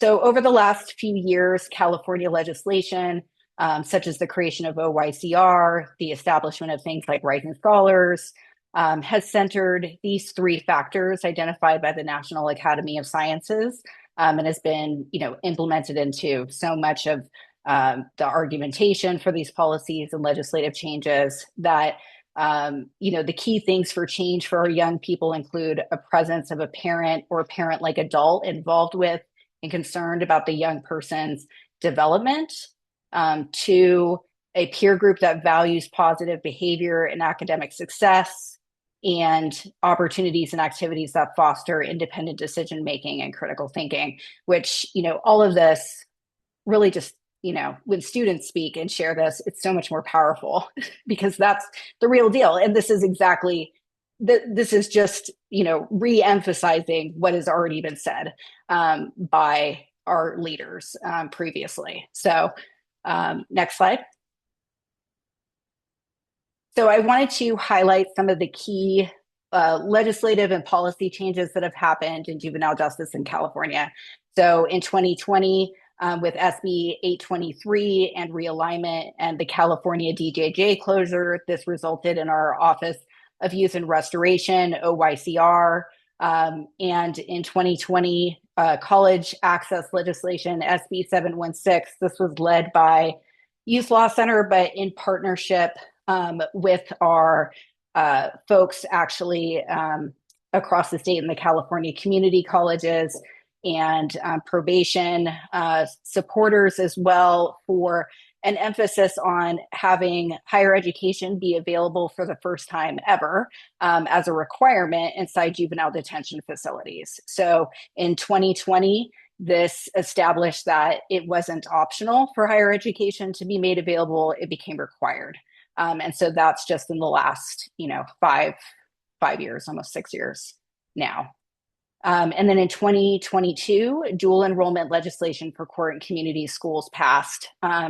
Again, this is, the California Community Colleges and Youth Law Center, and none of this would be possible if it wasn't for the voices of our student leaders who have been involved every step of the way, sharing their stories, emphasizing how important all of this is, just as we heard from speakers before, about how important it is to have higher education be made available for our young people at an early age. And so this legislation really allowed, for the first time, dual enrollment to be accessible inside of court and community schools in partnership with their local colleges. Prior to this legislation, they could not enter. I won't get into the super fun details of CCAP agreements with you all, but you could not enter basically this, critical agreement between the college and the high school. And this allowed court and community schools to be part of that essential agreement to offer dual enrollment, which, if you're not totally familiar with that,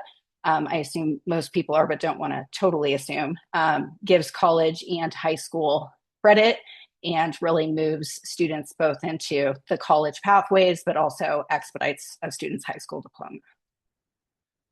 The next piece here is the nationally historic investment in the California state budget. This was in 2023, and this was specific to juvenile justice and higher education.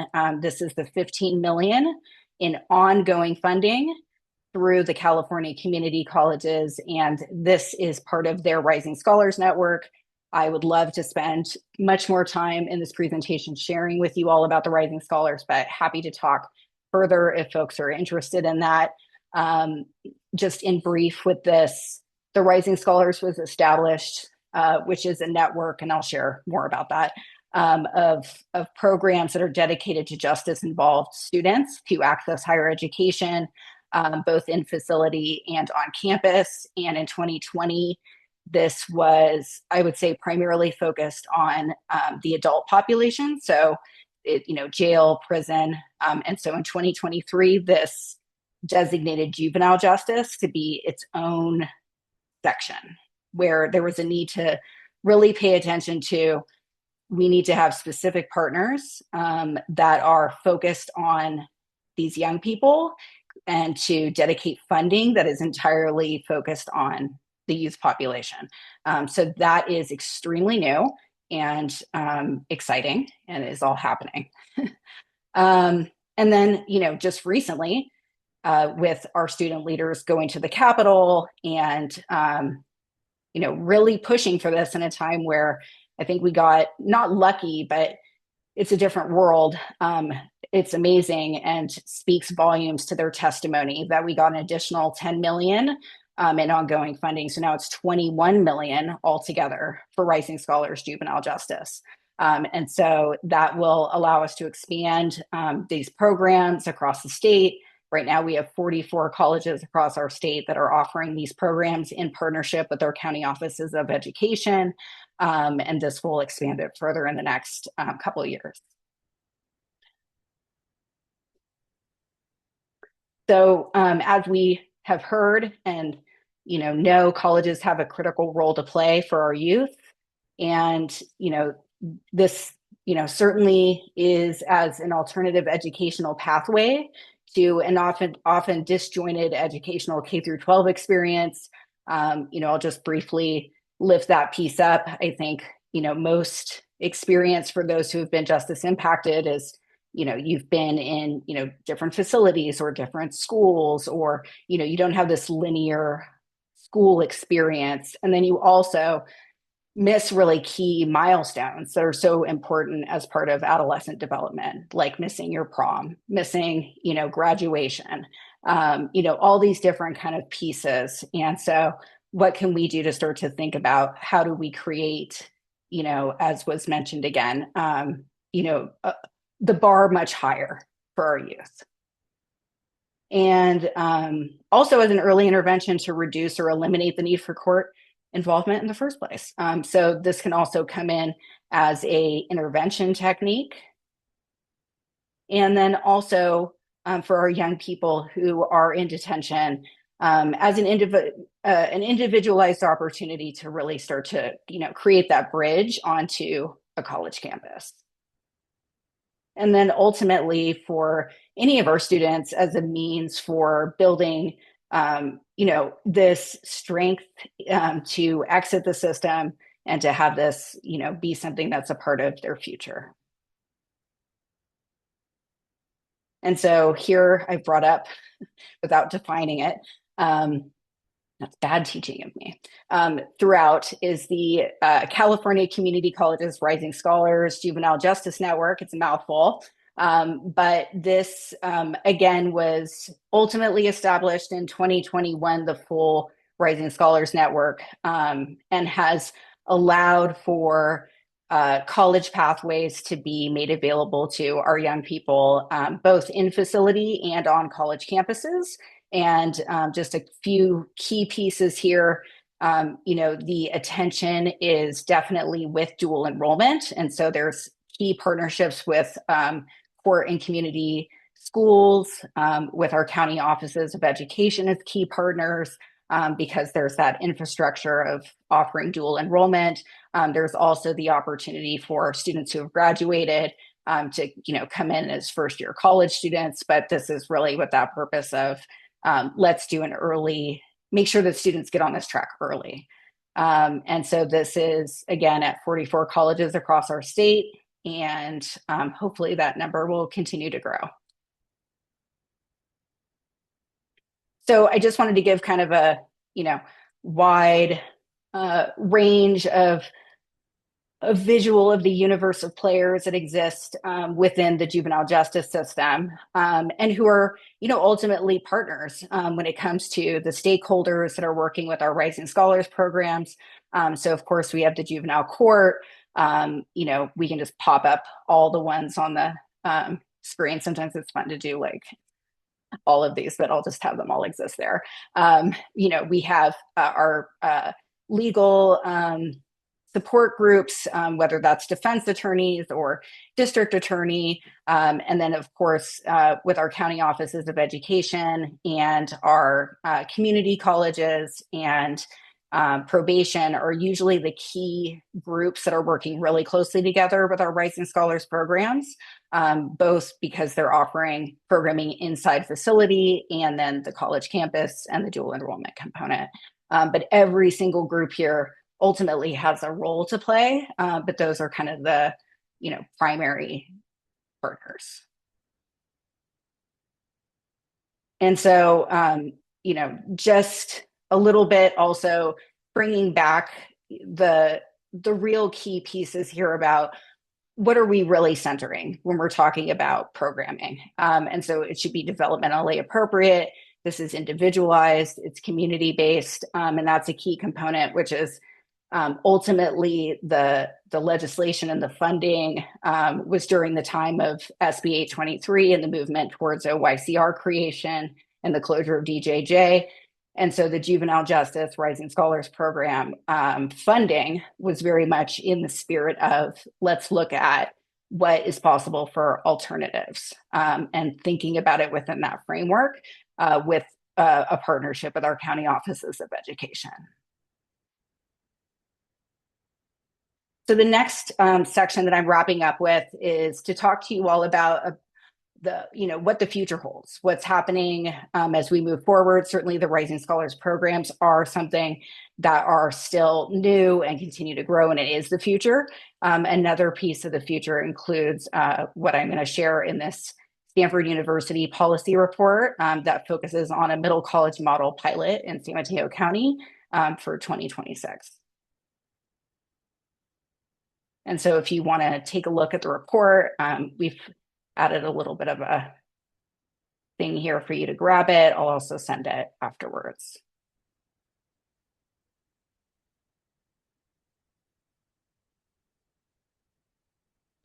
So just a little bit, because I don't have a lot of time to give you anything. This is a lot of information.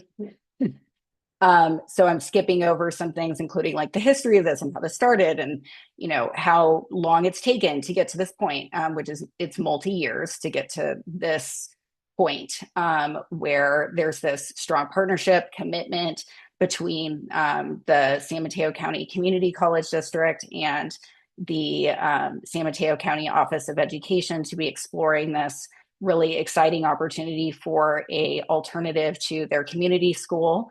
And the focus is, to have students on the college campus and to be taking college courses, to be engaged with the multifaceted opportunities that exist at our community colleges, including learning communities, multi-pathways, both in various disciplines and career, and access to basic needs, all in collaboration with the county office and their teachers and staff, and having that be a joint effort. So just again, a few little brief highlights. Who's important to be in the room when you're having this middle college experience. And so you're having your teacher, you also have the college professor.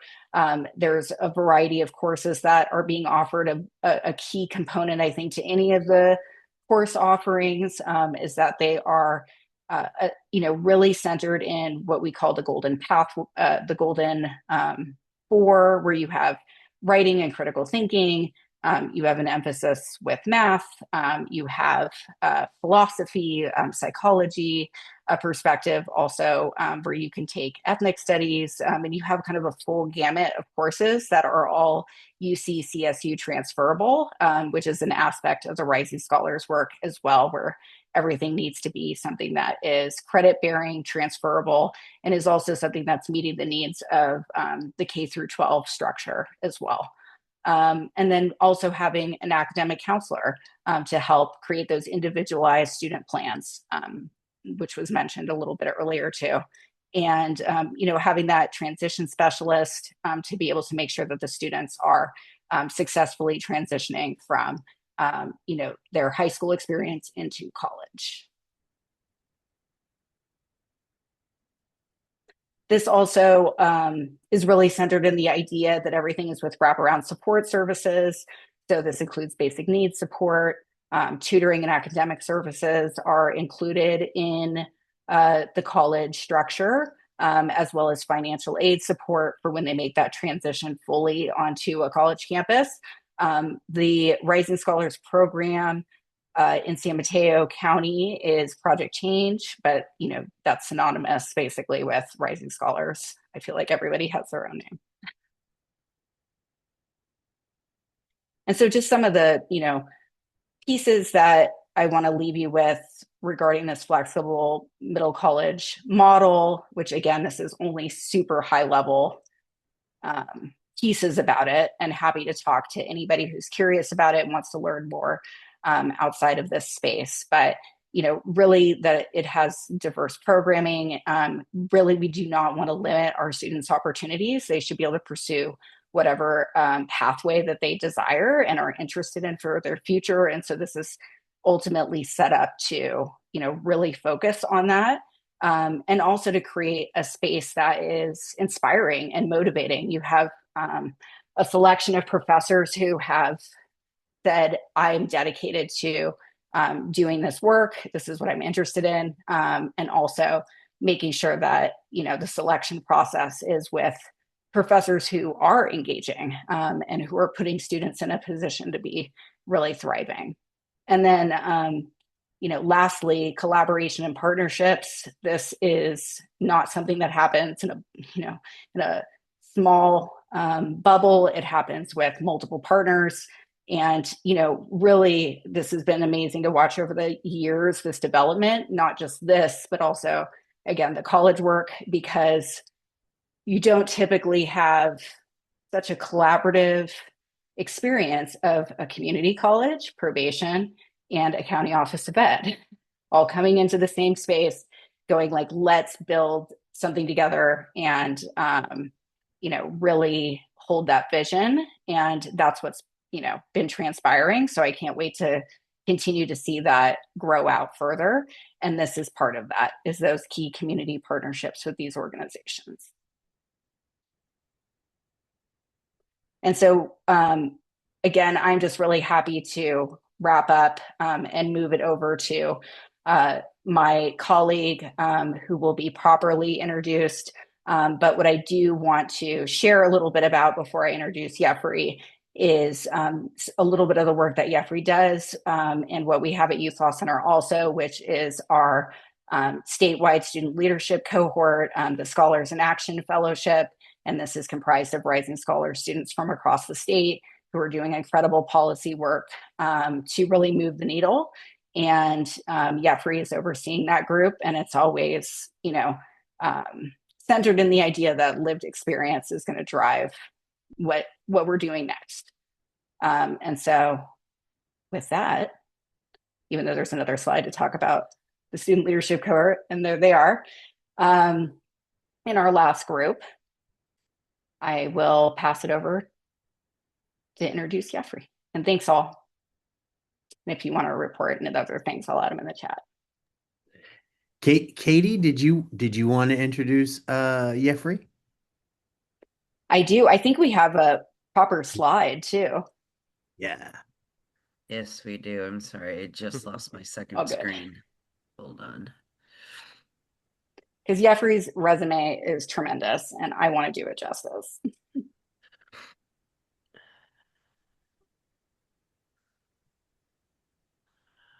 And if any of the students are still hanging out here, we all have to be in touch. Seriously. Jeffrey's going to follow you. All right. I'm back online. Sorry about that.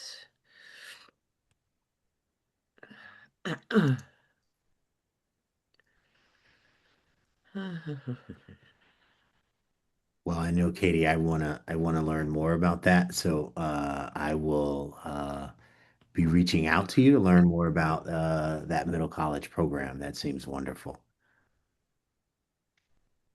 Absolutely.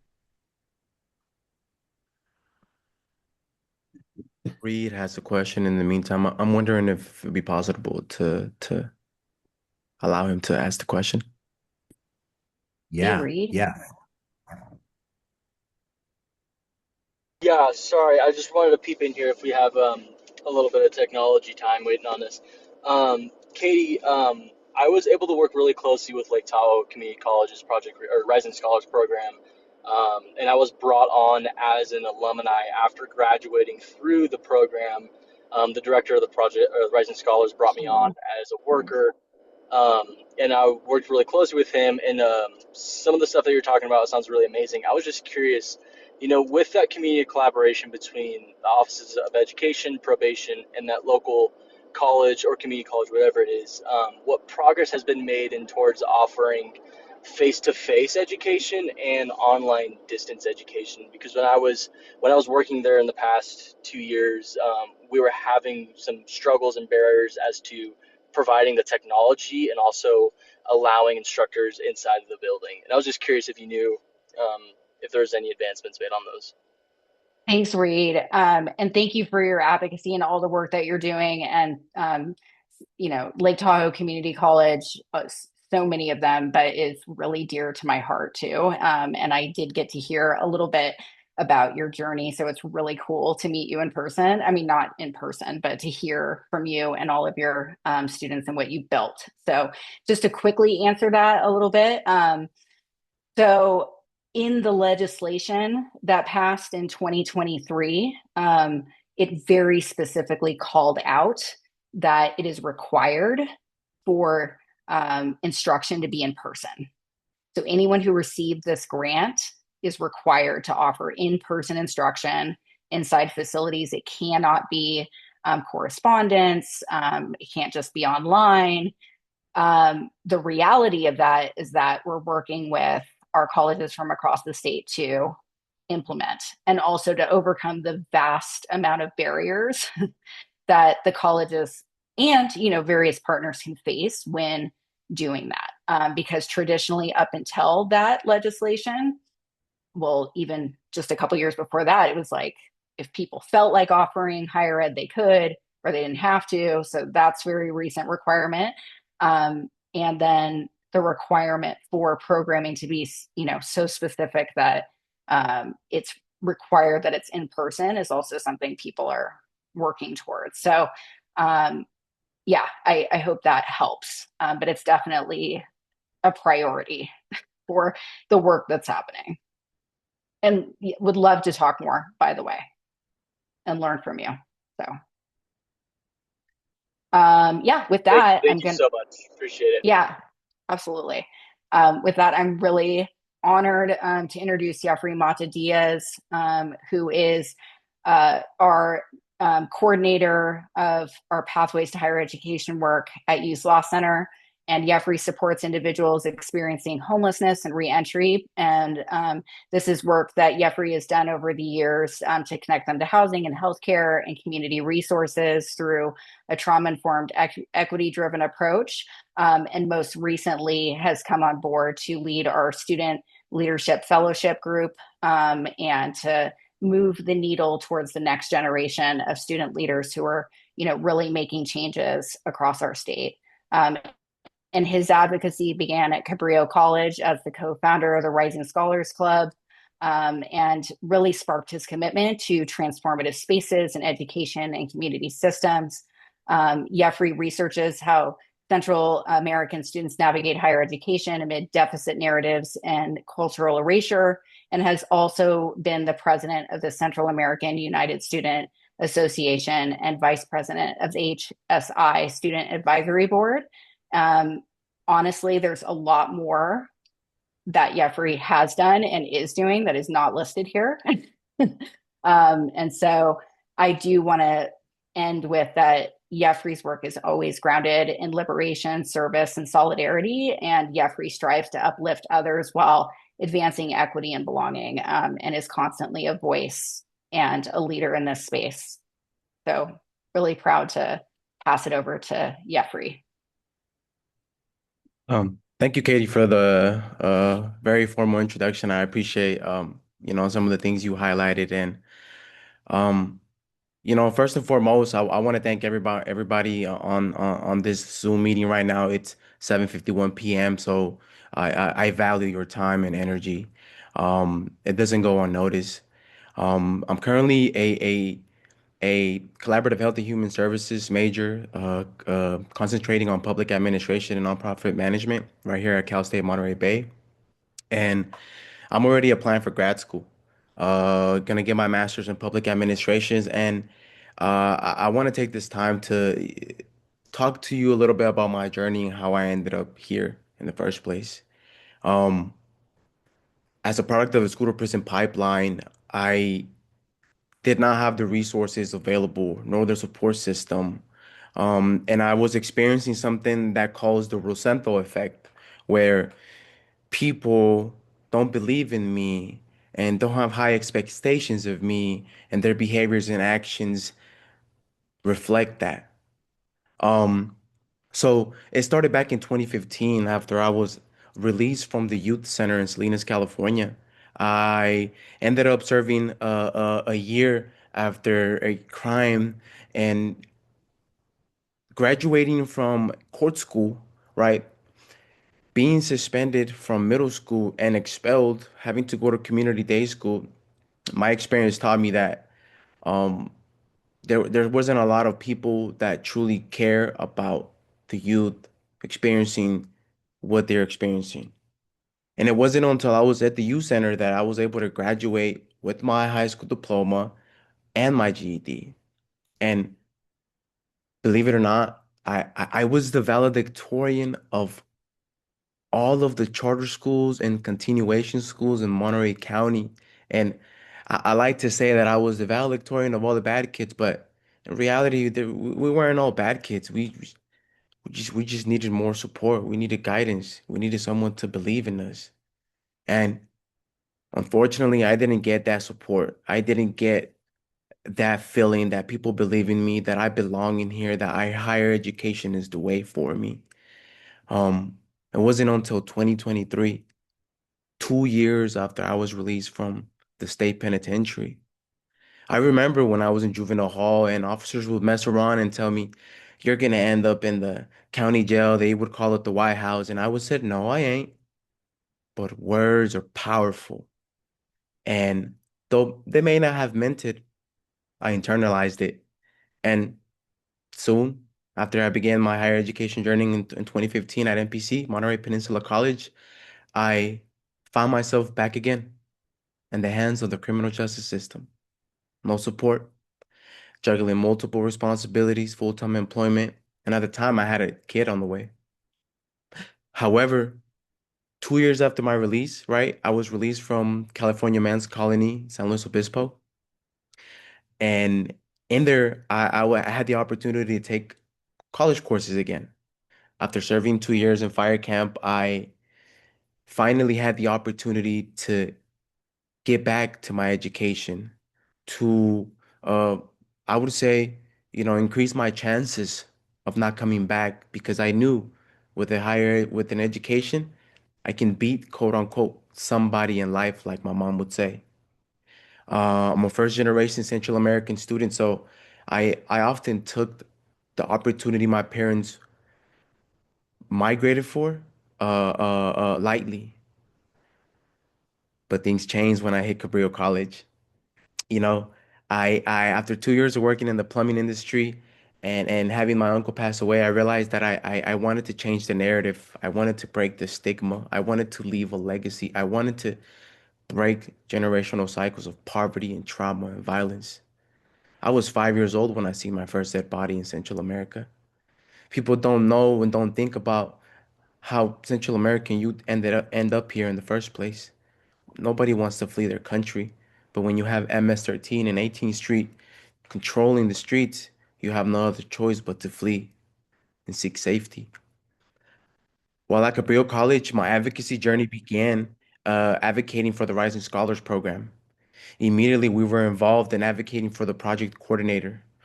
I became aware, along with another student, that they were receiving funding. And just like we talk about, nothing about us without us, I was determined to be involved in that decision-making process, or at least to voice my concern about the need to have someone that looks like me, reflects my lived experience, or at least is properly trained and educated on my lived experiences, right? And understands that I'm an expert in my lived experience.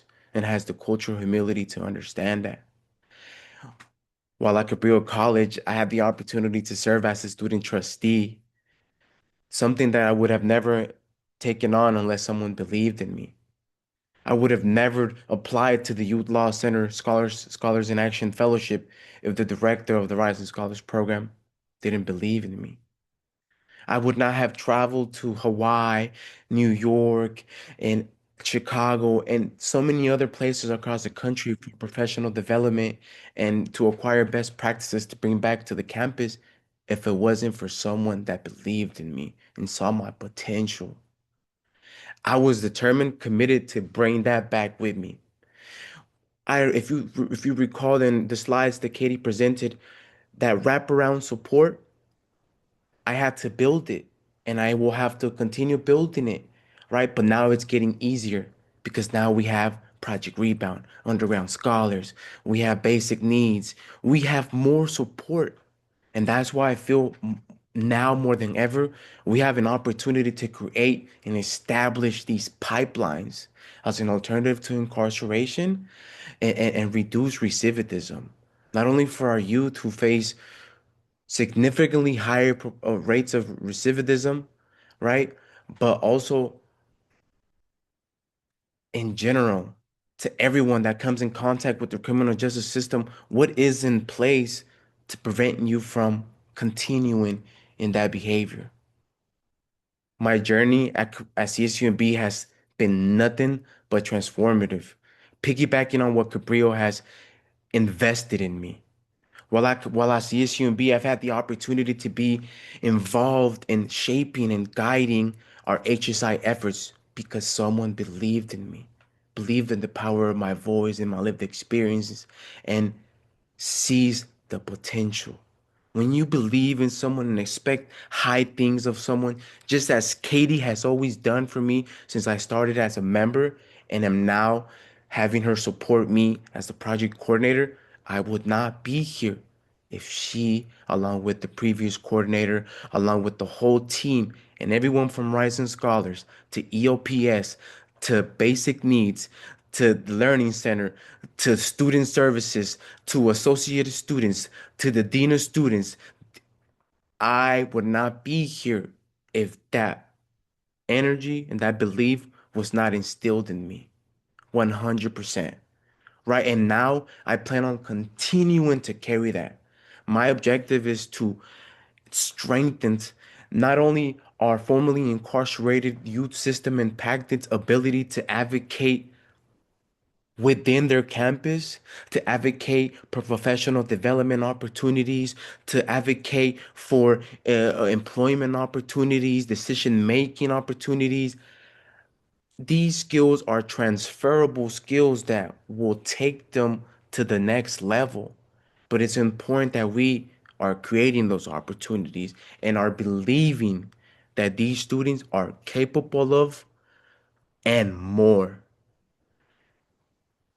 The last thing that if there were to be some key takeaways from at least from my journey, the transformation that I have not only seen and the people who have journeyed along with me, but reflecting back on all the pictures that I take from all the events that I have attended and conferences and professional development,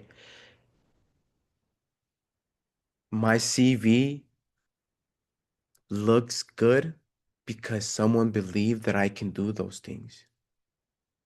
If it wasn't for the Rosento effect, to be honest, it would be much harder. So it all starts with us. So I encourage you, please believe in the youth. Nothing about us without us. We should be involved in what is good for us because nobody knows what's best for us than us. We are experts in our lived experience and we are more than capable to sit at any table, to take any space because someone believes in us. With that being said, I want to thank you for your time. I just want to say, Paul, because wow. Wow, thank you. Thank you, thank you, thank you. That is amazing. And there's so much I know at least resonating with me around that belief and what a youth and a student could achieve if they know they're fully supported, fully, truly supported by a community and a school and people who believe in their success and support their success.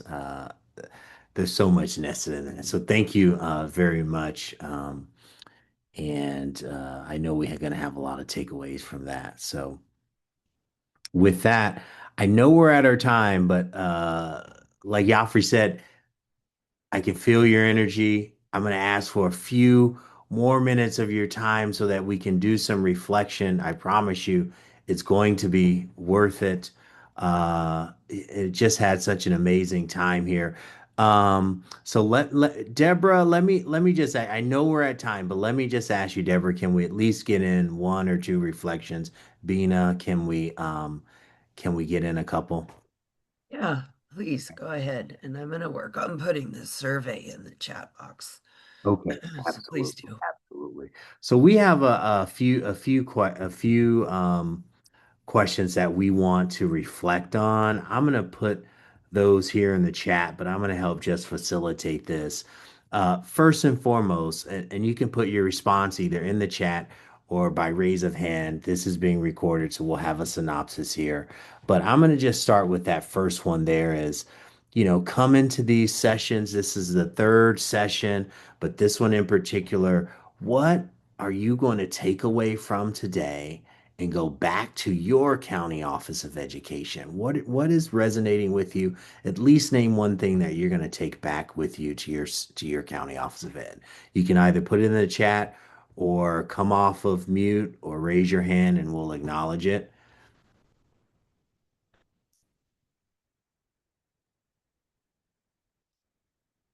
I know there's always one that just gets us started. Edith. Yes, I definitely want to say there's a big list, but mainly is we need to have youth involved. And I think that phrase, nothing about youth without, considering what they lived, their lived experiences, and what they see as their choice and opportunity, instead of us adults saying, this is what you should be doing, or this is the opportunity you should have, or you should be. It's something that needs to be back into how we make decisions and how we decide um, how we see the future for our youth. And I'm very impressed, and I bring so much. I've been taking notes, and I just appreciate the space. Jeffrey, it's amazing what you just shared, and I just commend you and hope that we continue to hear about you. Thank you for your time and your experience. Thank you, Edith. Thank you. And if you don't mind, I'm going to lean in and just push a little bit. I love what you said. It makes me think about board members, or excuse me, youth on LEA boards. We see them sometimes on district boards. I know one particular county office of ed that does have an official youth on their board. And there was a recent law passed a couple years ago, which also allows them to get paid by the LEA as well. So let me just sort of fairy dust that out there for those who want to lift up youth voice and be centered in that way. Any other thoughts, comments, reflections? And I know Deborah put in the survey there in the chat, so that could also be an opportunity to provide feedback. Bina. Yeah, wow, this was awesome. I'm so happy I was able to jump on. Yeah, I think Youth Voice, I'm proud to say that we have a student board member on our board who is, we ended up going with alumni. So we have an alumni from our court and community schools who serves, and we actually pay our student board member as a fellow. And so they get work experience as well as serve on our board as part of their fellowship. But I have been reflecting a lot on the issue of mentoring. And I firmly believe that, and I would love to hear from others, but I have come to believe that we need to connect every one of our young people in our juvenile hall and community schools with a mentor who will follow them when they go back to their home school or if they graduate from us, go on to college. I think that mentoring piece, and especially mentors who have lived experience, like our students, I feel really strongly about that. I don't know if I'm alone, but yeah. So that was a Thank, big takeaway for me. outstanding. Thank you, Bina. And Kim, this is Yvonne Chen from Los Angeles County, Laco. So, as you know, the Laco is very complex. We have what, 14 halls and camps, and well, 1,300 kids that come in and out. And this, attending RAPSA and then having this session, 3 sessions. Although this is my fourth or fifth year on the Lake Hope board, it really helped me to consolidate some of my thinking. Okay. One is we have to definitely pay a whole lot more attention for us is this program called Learn and Earn. We did some of it, but we have to kind of figure out how we can scale that up. And then with the apprenticeship that Bina is talking about is, yes, our kids are all, unfortunately cannot be going outside, but how can we do career tech in an innovative and interesting and relevant way that with choice that we said, but then you still have the opportunity. So that's the second bucket of urgent, thinking on my part. And then, of course, it gotta really look at revamping in physical facilities because, having an inviting environment and where the kids can learn and excel and believe in themselves is important.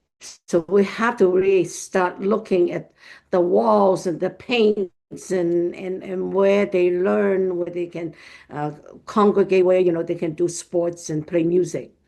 So really, all in all, is learned that as much as we have limited resources, I'm sure that LACO can do much better, much, much better in terms of leveraging partnership, in terms of deploying those resources, listening to the youth on how we should do that, because I have to say, all these years, we kind of failed. And thank you for this awakening moment.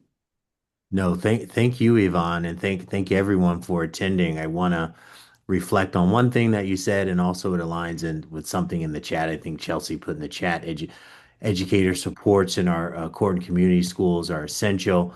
We need to better prioritize our budgeting process. It aligns to what you said too, Yvonne, in terms of resources. I'm going to just drop this in the chat. Mhm. This is an opportunity for those of you that follow sort of the legislative and the budget process.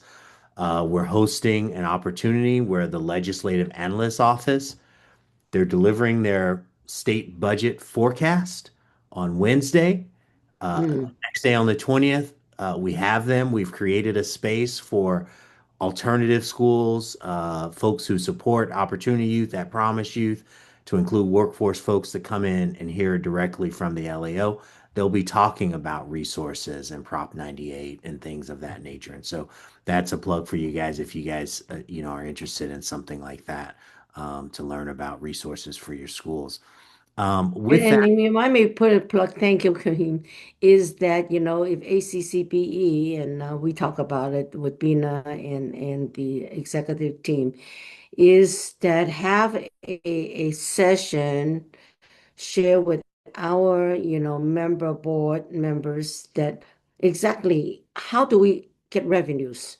Is more than just LCFF, is different from the LDAs, districts, uh, county, how the county really earn its money, or what we can deserve the money we're supposed to deserve, right? Patricia Love, here we go with that whole property tax sweep and etc. So we really, hopefully we can just put our heads together to advocate for the adequate funding, but also for us to first understand where the different pockets that we can receive from, that we can advocate for, that we can find ways to raise in higher amount. So, okay. No, no, no. That's absolutely, absolutely, Yvonne, and that's a good lead in. I know we're going on time to the last sort of attendee reflection activity. I'll just note once again that Deborah put in the survey in there, and so I dropped the questions in the chat. So there's also an opportunity to reflect on those in the sort of in the survey. But this leads to something that Bina and Deborah and ACCBE are leaning toward. David, I think he popped in for a minute, is sort of future potential advocacy or policy change or policy discussions. Some might lead to increased resources. Some may lead to breaking down, systemic challenges. But on that, we'll sort of end round this night out by going, what ideas do you have for future state advocacy? And then we'll get to that upcoming event. So one last question is, what ideas do you have for statewide advocacy?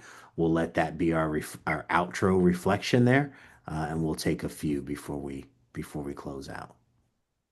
Yeah, thanks, Kai. I just want to put out there for folks the upcoming events we have. We have a special presentation coming up from the California Department of Education, and this is going to be both a look at the data that has come out and then the independent evaluation of the court community schools. So that'll be at noontime on the 11th. We'll have Richard Becerra and Cindy. Oh my goodness, I'm sorry, I don't remember Cindy's last name, making that presentation. Also under Building Trustee Excellence, charter school renewals, approvals, and appeals. There's over 400 of them coming up in 2026. So this is going to be a course on the process for those to be led by David Patterson, who is the secretary on the executive committee for ACCBE. And then CCE is putting together a learner portrait, and they are workshopping their research before it goes to the state board. I believe it is in March. And so really encouraging everybody to come to that session on the 14th to hear Christine's presentation, but also to give her feedback on that. And then we're having our 1 year anniversary on January 28th. This will be virtual at 7 o'clock. So just a reminder, we'll be publishing and posting the recording and the handouts and the links to our website, and everyone who registered for this event will get an email with the link once we get all those posted on the past events portion of the website. So I believe that is all from ACCBE's end. Kai, any sign off that you have? And thank you so much for pitching in with me today. As you've probably all can tell, I'm a bit under the weather.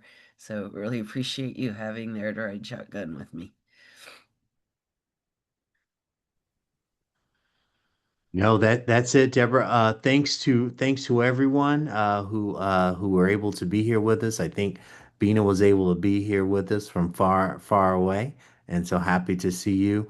Once again, if we didn't get a chance to get all your thoughts on those reflections, I'm sure you have Bina or David's or Deborah's information. Let's continue to collaborate and grow. And thank you all. I appreciate you. Have Have a a good good night, night. everybody. All right.